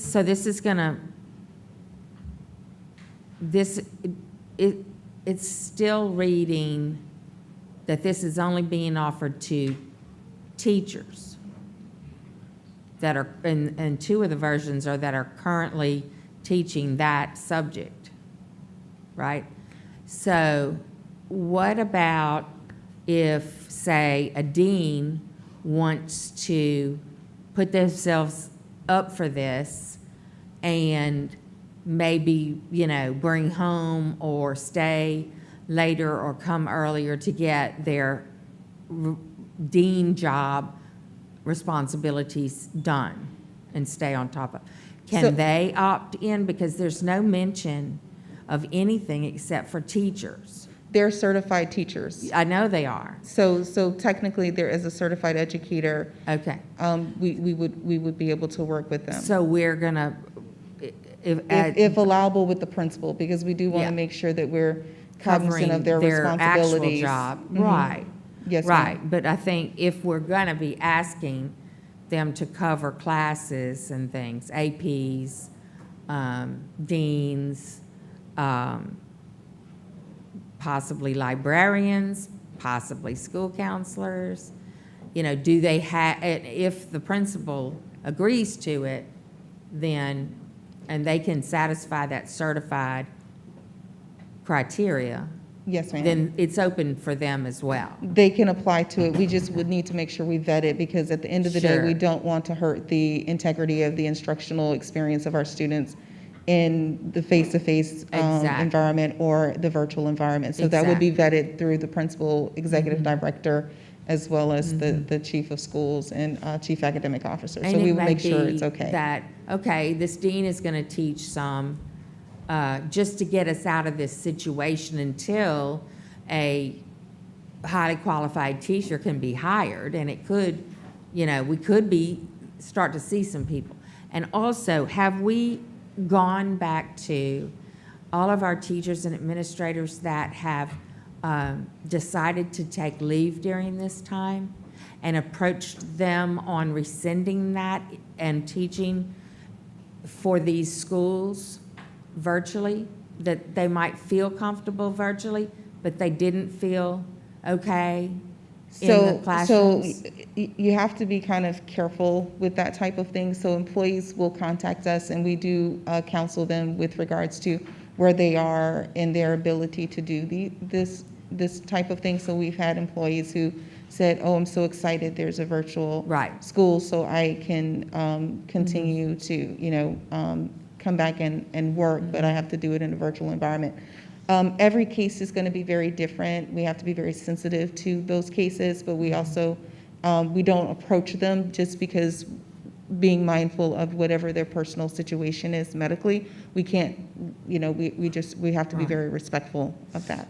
And so I'm glad I'm asking these questions, because if they hear this, or this gets reported out, then maybe they will contact us. And maybe there is a way they can do some things to help us during this time. But they weren't able to come back full-time in person. And maybe not full-time in virtual, but they could come help us. Yes, ma'am. So we would, you know, if there's an employee that is currently on leave that is interested, they can contact the Office of Human Resources.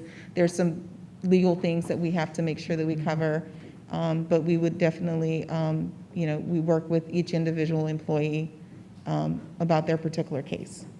Okay, thank you so much. Yes, I ma'am. appreciate your time on answering all of these questions. Yes, ma'am. Thank you. Seeing no further questions from the board, any public comment?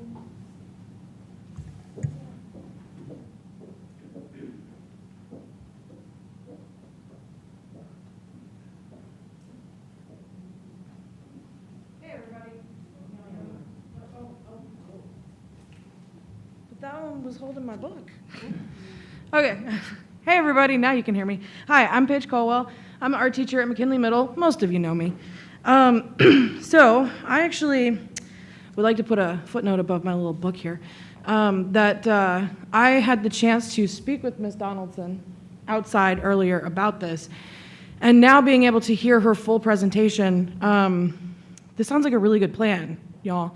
I'm one of the very few teachers who was like, yeah, I want hybrid, because hybrid right now is the alternative to my kids having to lose their art program to go to the virtual school where they're not getting any kind of education at all, or being quarantined so many times that I've literally had a student who's been in school for 3 days because she's been quarantined for so many times. So even my kids in person and my kids who had to leave their program that they loved are still not getting an education right now.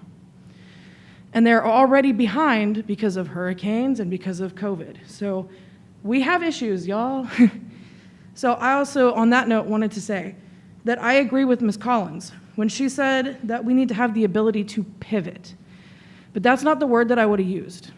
I would have used the word adapt, because I think that's what we're doing. We're adapting.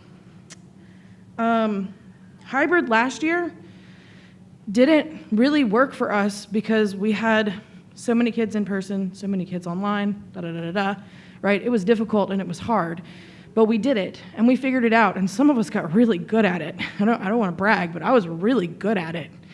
And this plan, from everything that I'm hearing from Ms. Donaldson up here tonight, sounds like an even better version of hybrid that we did last year, a plan that has been edited to fix the problems that we had last year. Oh. Okay, thanks. I think it could offer each school its own virtual component, and we may even be able to carry that out so that each individual school has a virtual component. And maybe then we don't have to hire proximity. I don't know why we're hiring proximity. We have so many teachers here that need jobs that can't teach in person. I think this also would allow the parents to actually have a choice, because a lot of my parents are really mad because they don't want to send their kid back in person because they're scared, but they don't have any other choice but the virtual school. And right now, to be honest, it sucks. So it's not working. And this could accommodate our quarantined kids as well, because once my kids get quarantined, that's it. They don't get an education until they come back, because we don't have a hybrid option for them. So, and that's it, guys. Thanks. Thank you. Any other public comment?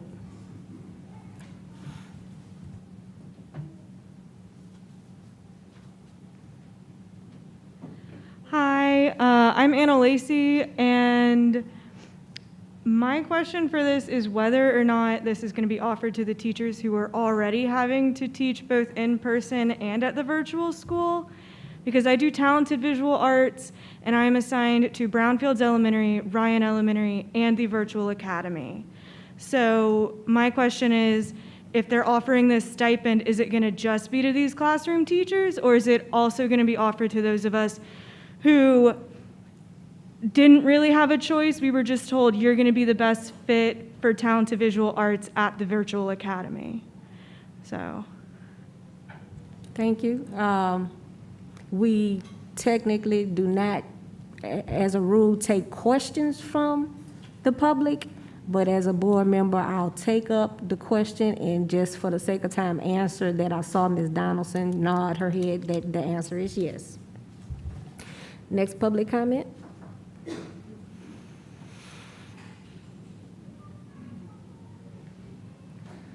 Good evening. Jennifer Harding. I know you already kind of know my situation because I've been sending a lot of emails and reaching out to try to explain the debacle that is the virtual school to all of you, so you are aware of the situation. You know, when school started, my personal situation is that my son had a close contact to COVID the weekend before the first day of school. So the first week of school, he was in quarantine. I contacted his principal at his school and asked her to put me in touch with his teachers, just so I could kind of get the ball rolling so he wouldn't be so, behind his classmates when he came back in after quarantine. Some of his teachers wanted to provide me support virtually, but were told that they were not allowed to do so. So I felt like very concerned at that point. Okay, so every time he gets quarantined, he gets left behind. How is this going to work? On July 1st, in The Advocate, there was a great story about this new expanded virtual school where it talked about a STEM program and competitive esports and all kinds of great promises. I don't understand why on September 11th or September, whatever day, I don't even know what day it is right now because of all the things that are going on, why on the first day of school, where was that? Where was that? I don't understand. I don't understand why proximity learning, we had, what that graph showed, hundreds of kids enrolled on day one. Where were the teachers for those kids? We have 600 families impacted by this right now in the 6 through 12, many of whom have had 0 instructional minutes since the beginning of school. We are violating all kinds of things, and I understand we're in a crisis. I think it's personally offensive, to Uberify and privatize out to some Texas company when we have teachers here that want to do it for our kids. I think it's offensive to throw $100 or $1,000 a semester bone at our teachers when we're out here week after week approving $12 million for professional development and $200,000 for do leadership development of an executive staff. That's offensive. Let's put our kids first. When are we going to put our kids first? We do have an option here. We could offer hybrid at every school and keep the kids with their peers and connected to their home school. That's what we should be doing. I really hope that you think this through and get it right, because you are leaving these children behind. I had to pick up a sobbing 11-year-old boy on Friday because he has been so let down by this district. Okay? Do better. Thank you.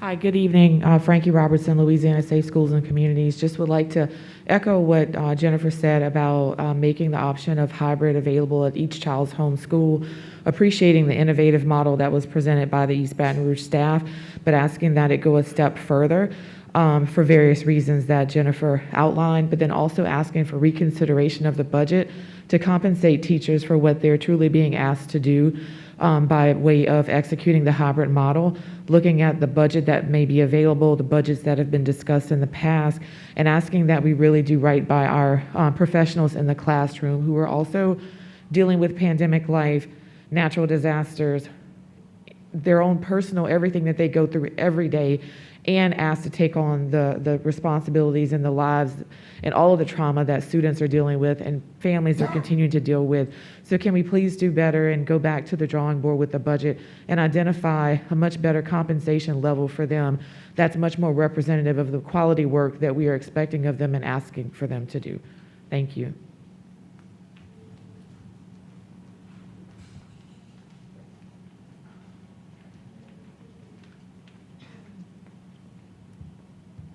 Hi, Colleen Kissel.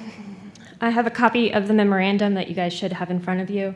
I want to bring your attention to the last bullet point, providing instructional materials and makeup work for students who may have gaps from the first 4 weeks of the school year to include recorded lessons. In layman's terms, we failed at our job. Bail us out by doubling your work, teachers of EBR. and for $1,000. Because let's be clear, this is to fill empty jobs that have been empty. So you're asking teachers to double the amount of work they are doing because they're now teaching 2 classes or adding a class, but we're giving them $1,000 instead of doubling their salary. Go ahead and pass this. It's fine with me. It's voluntary. I don't think any teacher should do it. They should hold out until you guys are so desperate you're willing to actually pay them a decent amount. Let's talk about these 4 weeks. My kids are in elementary at the virtual academy. We love their teachers. They're great. One of them ran her house off a generator so she could come in and teach for 3 days before her power came back on. But there are too many kids for the number of teachers. There are, as of before I left for this meeting, 102 kids in second grade, 2 teachers. How are they gonna do grades for all those kids? No idea. My kindergarten class for my kindergartner has 40 kids in it. And when we got back from the hurricane, we had to do the required kindergarten testing. It took 5 days. So 5 days of 0 class because the teacher had to meet with each kid one-on-one to do the required testing. And I feel lucky, right? Because my kids aren't in middle school where they don't have any teachers. How is proximity not in breach of contract for not providing any teachers? You heard from Jennifer, some of those kids only had a typing and a PE instructor in middle school. Like, I have a 90s CD of Mavis Beacon to teach typing, so we don't really need a typing teacher, right? Just buy a couple of those, they're real cheap. Okay, we should not be paying proximity. What we should be doing is seeing if we can get our money back from them and get onto them for breach of contract. And then raising the price on this stipend and paying our teachers to set up a hybrid option in the homeschools. I would love for my kids to not be in the virtual academy. I would love for them to be hybrid with their home teachers until either cases are down or we get to the end of this year, hopefully, and have a vaccine. Then my kids will go in person. In regards to the PowerPoint at the beginning of this meeting, about adding after school time for students to do the work to catch up on these 4 weeks that somebody has failed to provide them teachers for. Doing after school work is not a Band-Aid for failing to do your job, right? These kids have lost instructional time because the virtual academy was not ready for them, and y'all been knowing about COVID. COVID's been here. Thank you.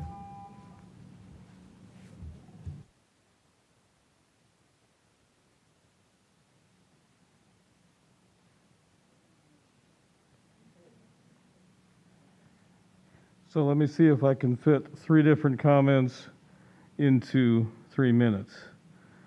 First, speaking on behalf of a certified middle school teacher, she applied at the virtual school and was told there were no middle school positions. I don't remember when you decided to spend $526,000 or $562,000 with proximity that you all agreed that you are privatizing the Virtual Academy's high school program completely. I looked at 2 sources of data, my end of August salary report that I ask for every month, and also somebody's public record request that came a few days later.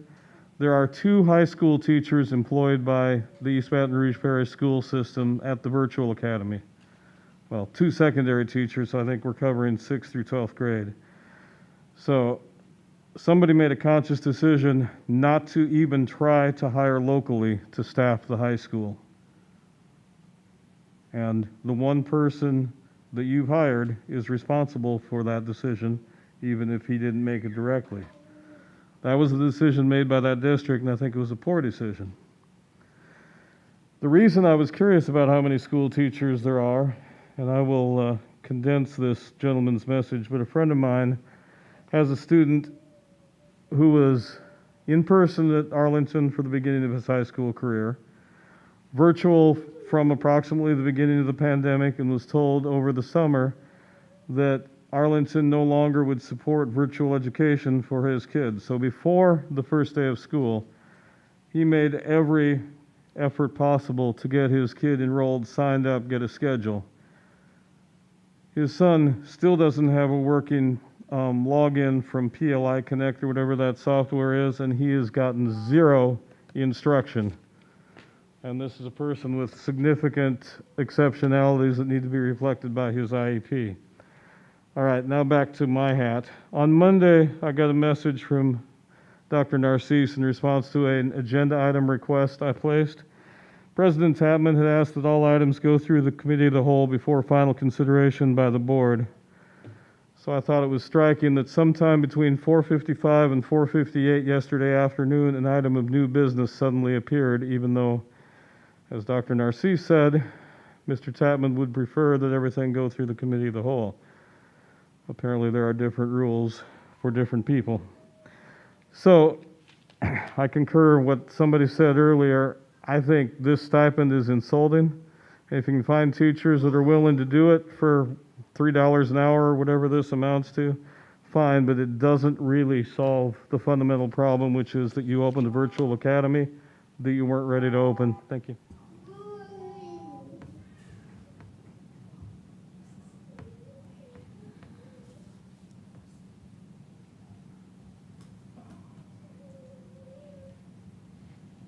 Good evening.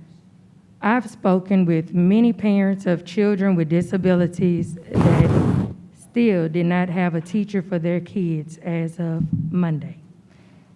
And their kids were registered before the first day of school. We cannot say that the excuse is because of Hurricane Ida or Tropical Storm Nicholas, because they hadn't came into existence yet. But what was in existence was a virtual school that did not have staff. We knew prior to the first day of school that our school system had open positions and had no bodies to actually occupy them. What are we telling our children?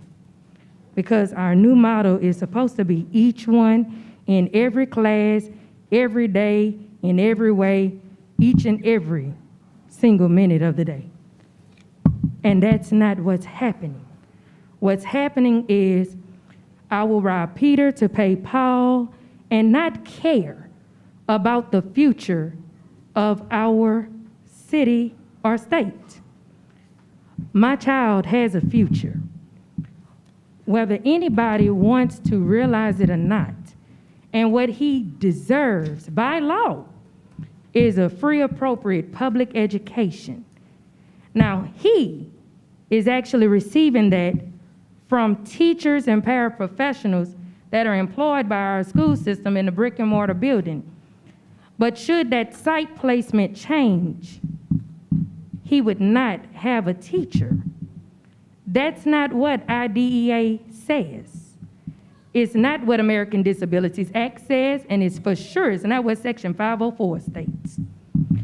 It's a failure on each and every last board member's back and every single member of the cabinet. Maybe we should look at doing what Livingston Parish did, which was give all their staff a raise in addition to another stipend. Why can't we do that for all of the staff? Because right now what we are doing is doing segregation. We're choosing what population we want to give a stipend to. I remember our leader telling us, equity, equity, equal. That's not equal. I try not to fuss, and so I choose it today not to.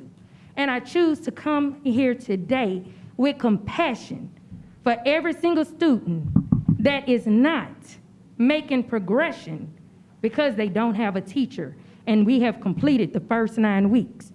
How would that impact them when it comes to Carnegie units for graduation? Have we truly violated IDEA? Thank you, Ms. Corley. Thank you so much, Board President Tapman. Thank you, and I appreciate you. your time. Thanks. So, thank you. Any other comments from the audience? No. The board is clear, but I want to make a comment. I did not want to add the agenda item. I am going to work very hard to make sure that the major items of this board go through the committee of the whole. I was more flexible when the superintendent came in because it was a lot of changes in staff, and I was trying to be very flexible. But I do think that issues like this should go through the committee of the whole at the urging of a couple of board members who contacted me and thought that this item was important because of some of the challenges that we're having serving our children virtually. I agreed to put it on the agenda, but this is just as for my colleagues as well as the public. I want the major items going through the committee of the whole. If we have an emergency situation or something we have to deal with, that's one thing. But I think it deserves the extra vetting, and so just FYI. So at the urging of some of my colleagues, I put it on the agenda tonight. Well, it was put on yesterday. I will be hard-pressed to do that moving forward, so just FYI. Vice President Collins.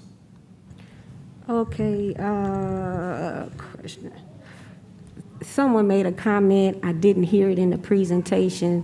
I don't want to myself be confused, and nor do I want the public to be confused about the nature of this stipend.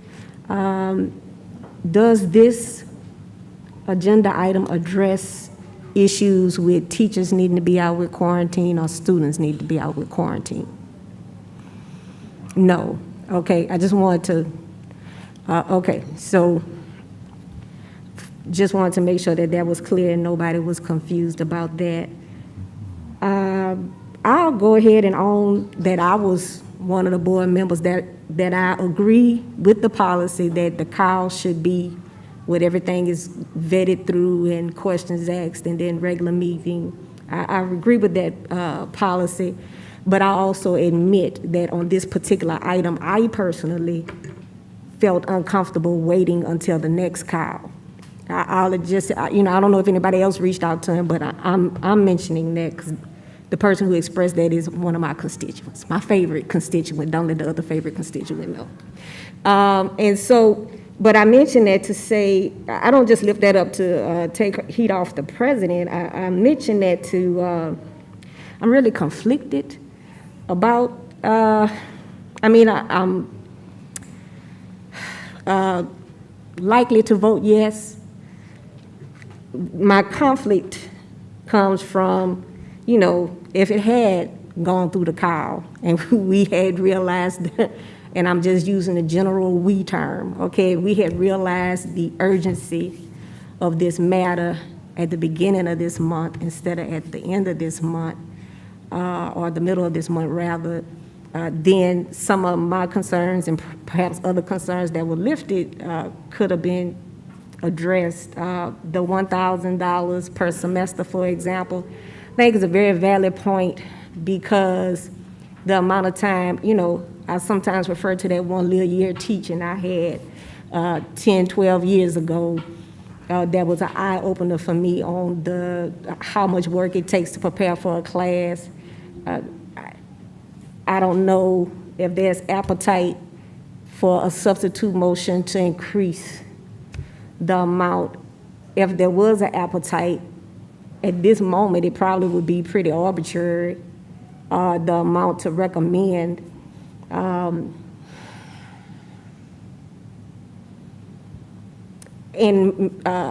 with the superintendent's permission, perhaps I could reach out to Ms. Donaldson's office with you, superintendent, or superintendent, however you want to handle it.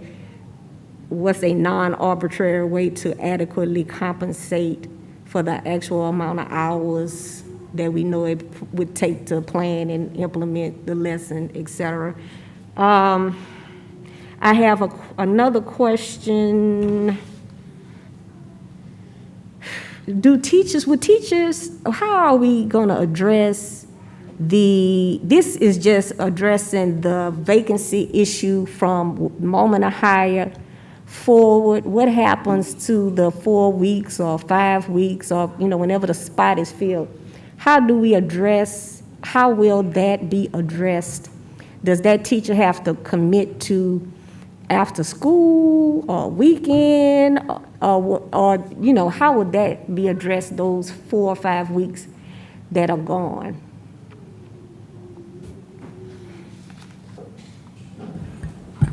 Ms. Donaldson.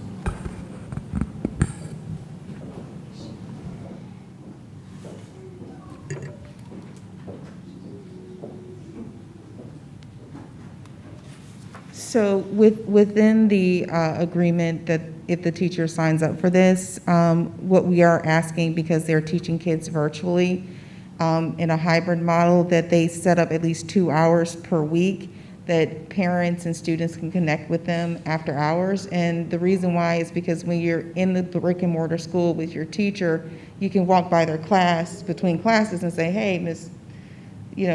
Donaldson, I need help with this particular problem. But if a kid is virtual, they may not have that access. And so we want to be able to have those office hours available.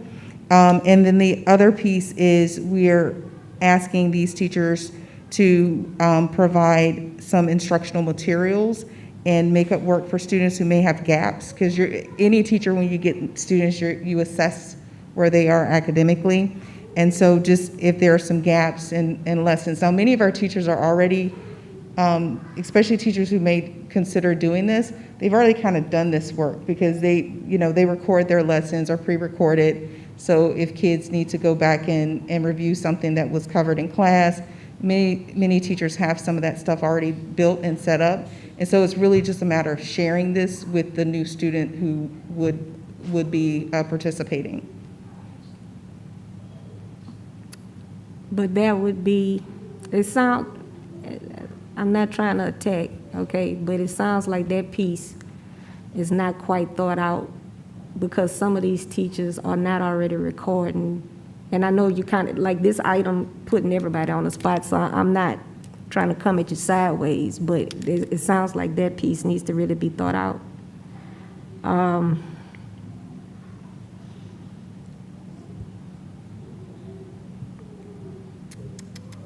Okay, I'll reach out to you, or superintendent, I'll reach out to you, and then however you want me to engage with Ms. Donaldson on some clarity, then I appreciate that. Thank you. Thank you, Ms. Collins. Mr. Goday. Yes, thank you, President Tapman. I just wanted to echo something that Ms. Collins said, that I too was in favor of putting this on the agenda item. To me, and I have said this from the first day I became a school board member, the most important piece of what we do is the teacher in the classroom. And if you go all the way back, you've seen that I've always been the one asking about vacancies at the beginning of the year and trying to get that kind of information. And so, I'm not trying to in any way make excuses, but I'm trying to put some of this into context. Yeah, we have some kids that we have not done the job that they deserve. That's the best way to say it. We have not done the job they deserve. But I also have to put that in context. If I go back to my first year on this school board, I think would have been the beginning of 2018. At that time, I asked our head of HR what was our staffing at the beginning of school, and they were very proud to tell me that they had gotten the number of vacancies in the teaching ranks down to below 100. And so this is a problem we've been facing year after year after year, and it's not a problem that we face here. Now, I'm not making any excuses, because it doesn't matter to the kid who hasn't had a teacher for those 4 weeks that they haven't had a teacher. But we do have COVID, we do have the hurricane, and we have to face up to the fact that the only way that we will systemically change this is to change the pay that we pay our teachers. And we have to attract more people into the teaching profession. In my view, we ought to have every classroom fully staffed day one and work through that. And if we end up with a few extra teachers, there's always extra things to do. And I know I'm an optimist in that. I also think we need to pay our teachers more, particularly the younger starting teachers, to get them into the profession. We have too many teachers that leave early after just a few years, some of them for personal reasons, but a lot of them because they can get better jobs elsewhere. And so the teachers we do have, I want to just let you know that I think about you every day. My heart goes out to you because I know what you're doing is really a calling. that you're out here giving of yourself for the betterment of these kids.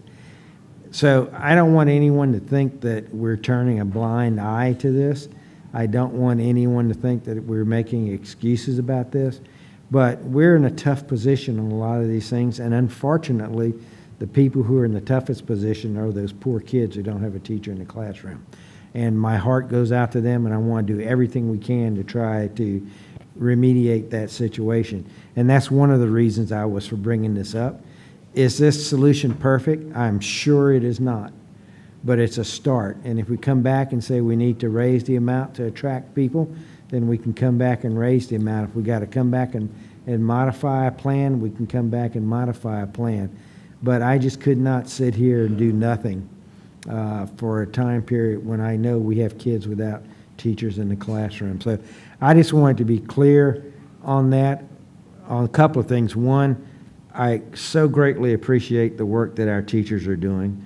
I so greatly appreciate those teachers who might step up and do some extra work, because I know $1,000 a semester is not full compensation for what you're doing. I know that. But, you know, I hope we can maybe do better. I don't know. I don't know how many teachers we'll be able to hire. I don't know what's going to be the future of this program. But I do know that we as a board need to do some hard work over the next couple of years to do things with our budgets in the long term that will allow us to change how we pay our teachers, particularly in their initial years in their career. So thank you for all your teachers out there, for all those parents who are having struggling children without teachers in the classroom. My heartfelt sympathy to you, and I want you to know we really do want to do something better in that situation. And this is the first step we can take to try to do this. The virtual academy had a bumpy start, but it's our first time at it. It's also, like we said earlier, had an 85% enrollment change from when it started in August, middle of August 11th, the first day of school, to where we are now. And we just could not react fast enough. And I apologize for that, but the best thing we can do is try to make it better from where we are. So thank you very much for listening to my long-winded speech. Thank you, Mr. Godet. Dr. Narcisse.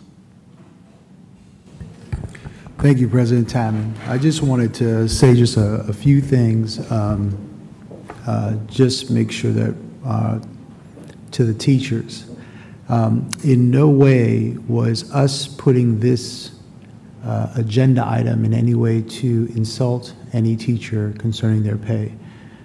Currently, we have 91 vacancies. And the reality is that when you look at our district historically, we have had vacancies. Being under COVID, hurricane, and other challenges has put us in unprecedented times. And although it may always feel like it is a new thing, one of the questions that I ask, because I don't always make every decision in isolation, I work with the staff, I also try to listen to various stakeholders, is to make sure that we can problem solve some of these historical challenges in ways that we can be creative to put at least a stopgap into the current context that we're in.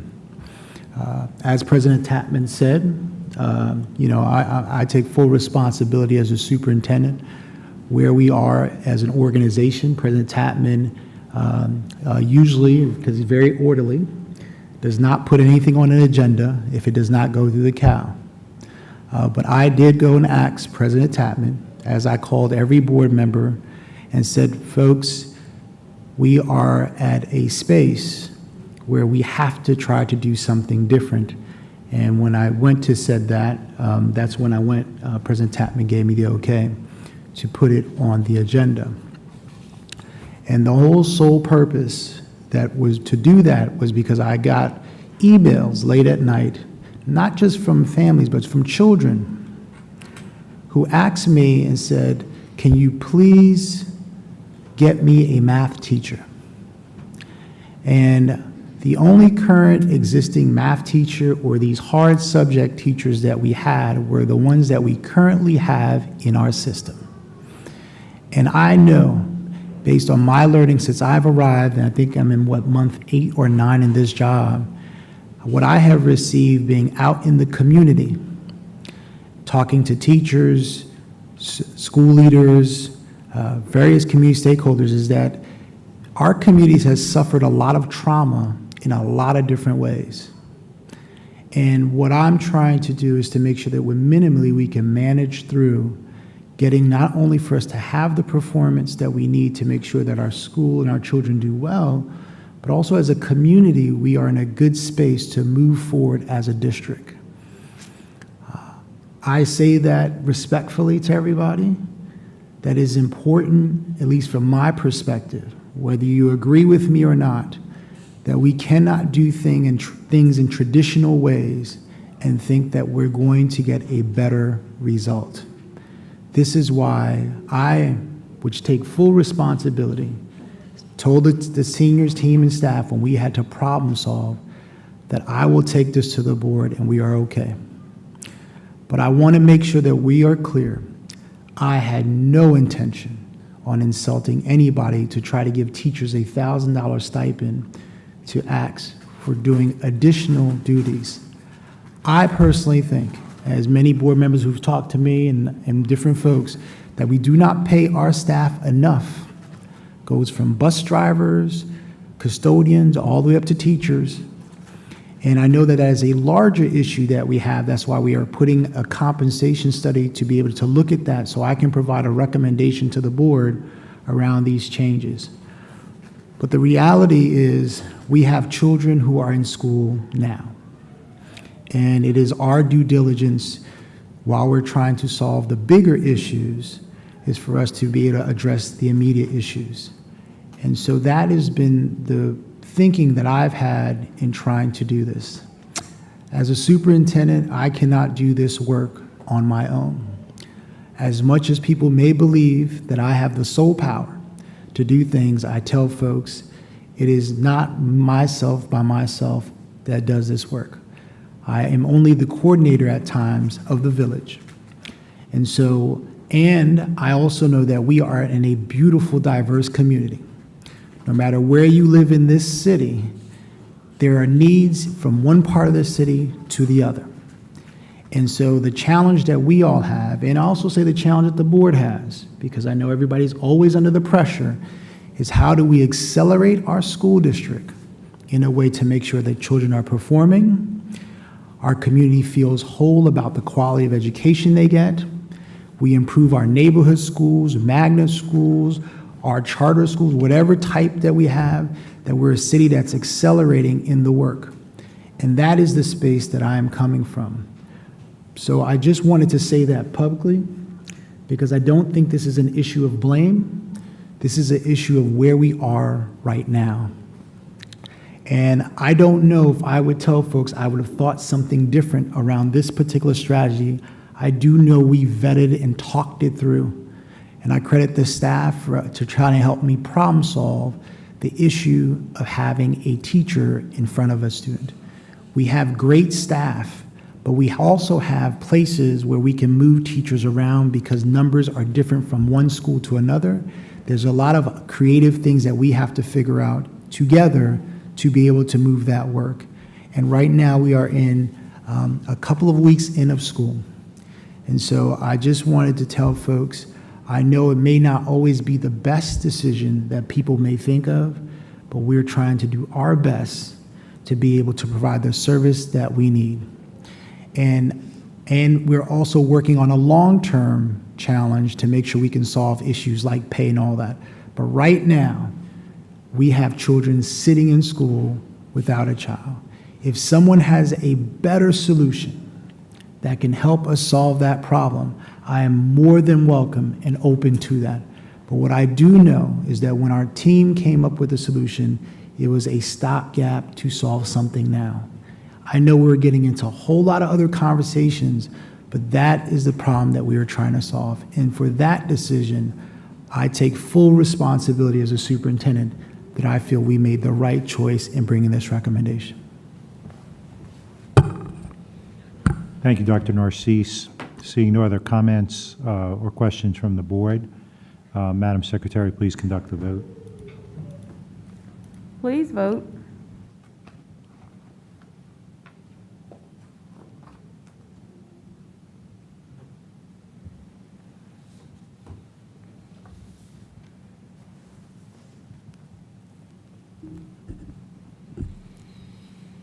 The motion carries.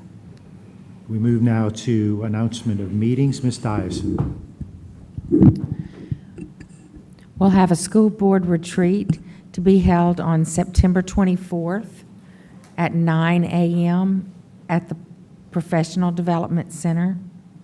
Oversight Committee meeting to be held on October 4th at 5 p.m. at the Central Office, Conference Room A. Some or all board members may attend. Committee of the Whole to be held on October 7th at 5 p.m. at the Professional Development Center. The regular board meeting to be held on October 21st at 5 p.m. at the Professional Development Center. And I move to adjourn. We have, I have someone on the board. Ms. Ware Jackson. Thank you, President Tatman. May I have a moment of personal privilege, please? Sure. Thank you. I have a couple of requests I'd like to make on behalf of the public. I would like to see if we can get the handout posted on the website. The presentation around redistricting and reapportionment.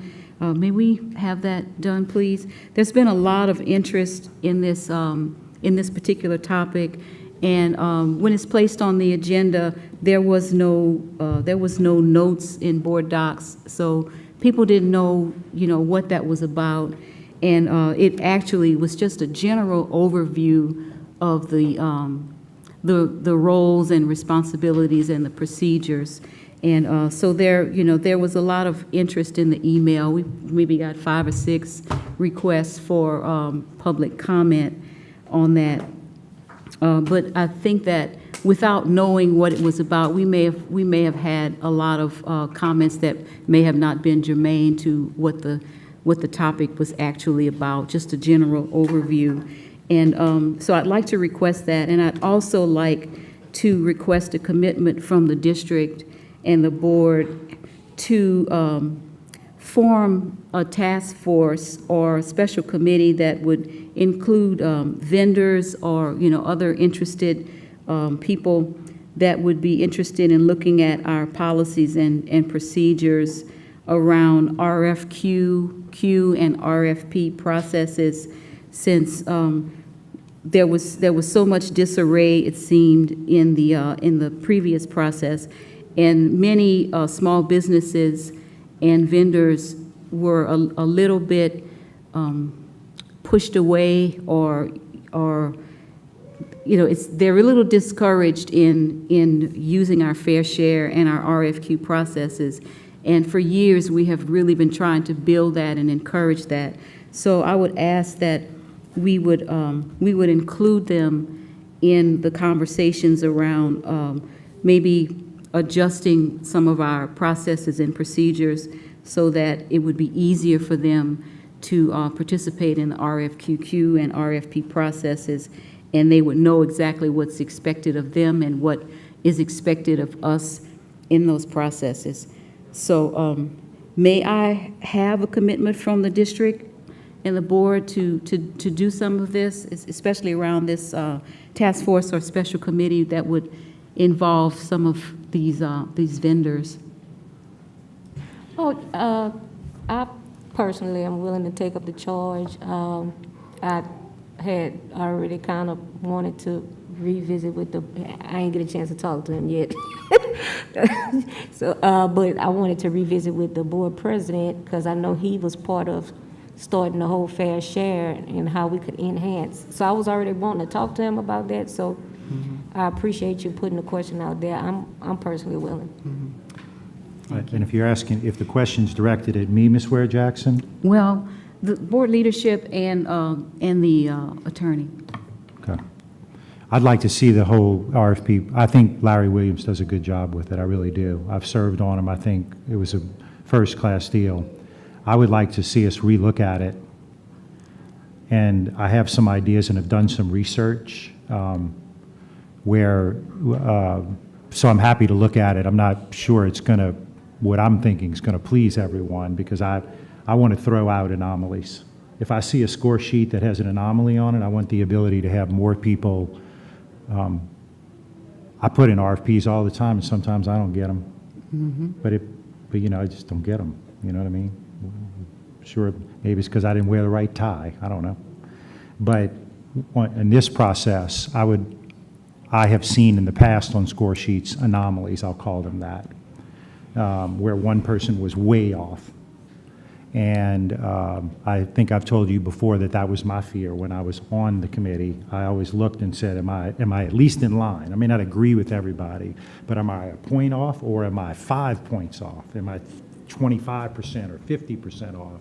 And so I'd like to see a process. I'd like to see changes to the process too. Again, I want to make sure that Mr. Williams knows I think he does a great job, but perhaps looking at some maybe national standards on how that's handled, and to eliminate what I call nullification, which is where someone may score something for other reasons in a particular way. And in order to do that, it's going to be a little cumbersome because you're going to have more people on that selection committee. I'd like to see changes because I'd like to see people with some area of expertise to be on those areas. So I think my wanting to look at it, and I've had conversations with Mr. Godet about this, because he obviously was involved in a lot of that stuff in his real job. Not that you don't have a real job now. But yeah, I definitely think it's something I think we ought to take a look at. I think we ought to look at something that prevents it all. I mean, I again want to be fair, and I want to be diligent about. I want the best people working for us. So, I think I was already headed in that direction. Again, our ends may be different though. What we're trying to accomplish. Mine is just simply to make sure that when we do that process, we have people on that that are reviewers that have an area, at least some. Area of expertise, and the ability to maybe throw out a high and low score or something to that effect. I'm not sure that solves it, but there are actually organizations out there, national organizations that specialize.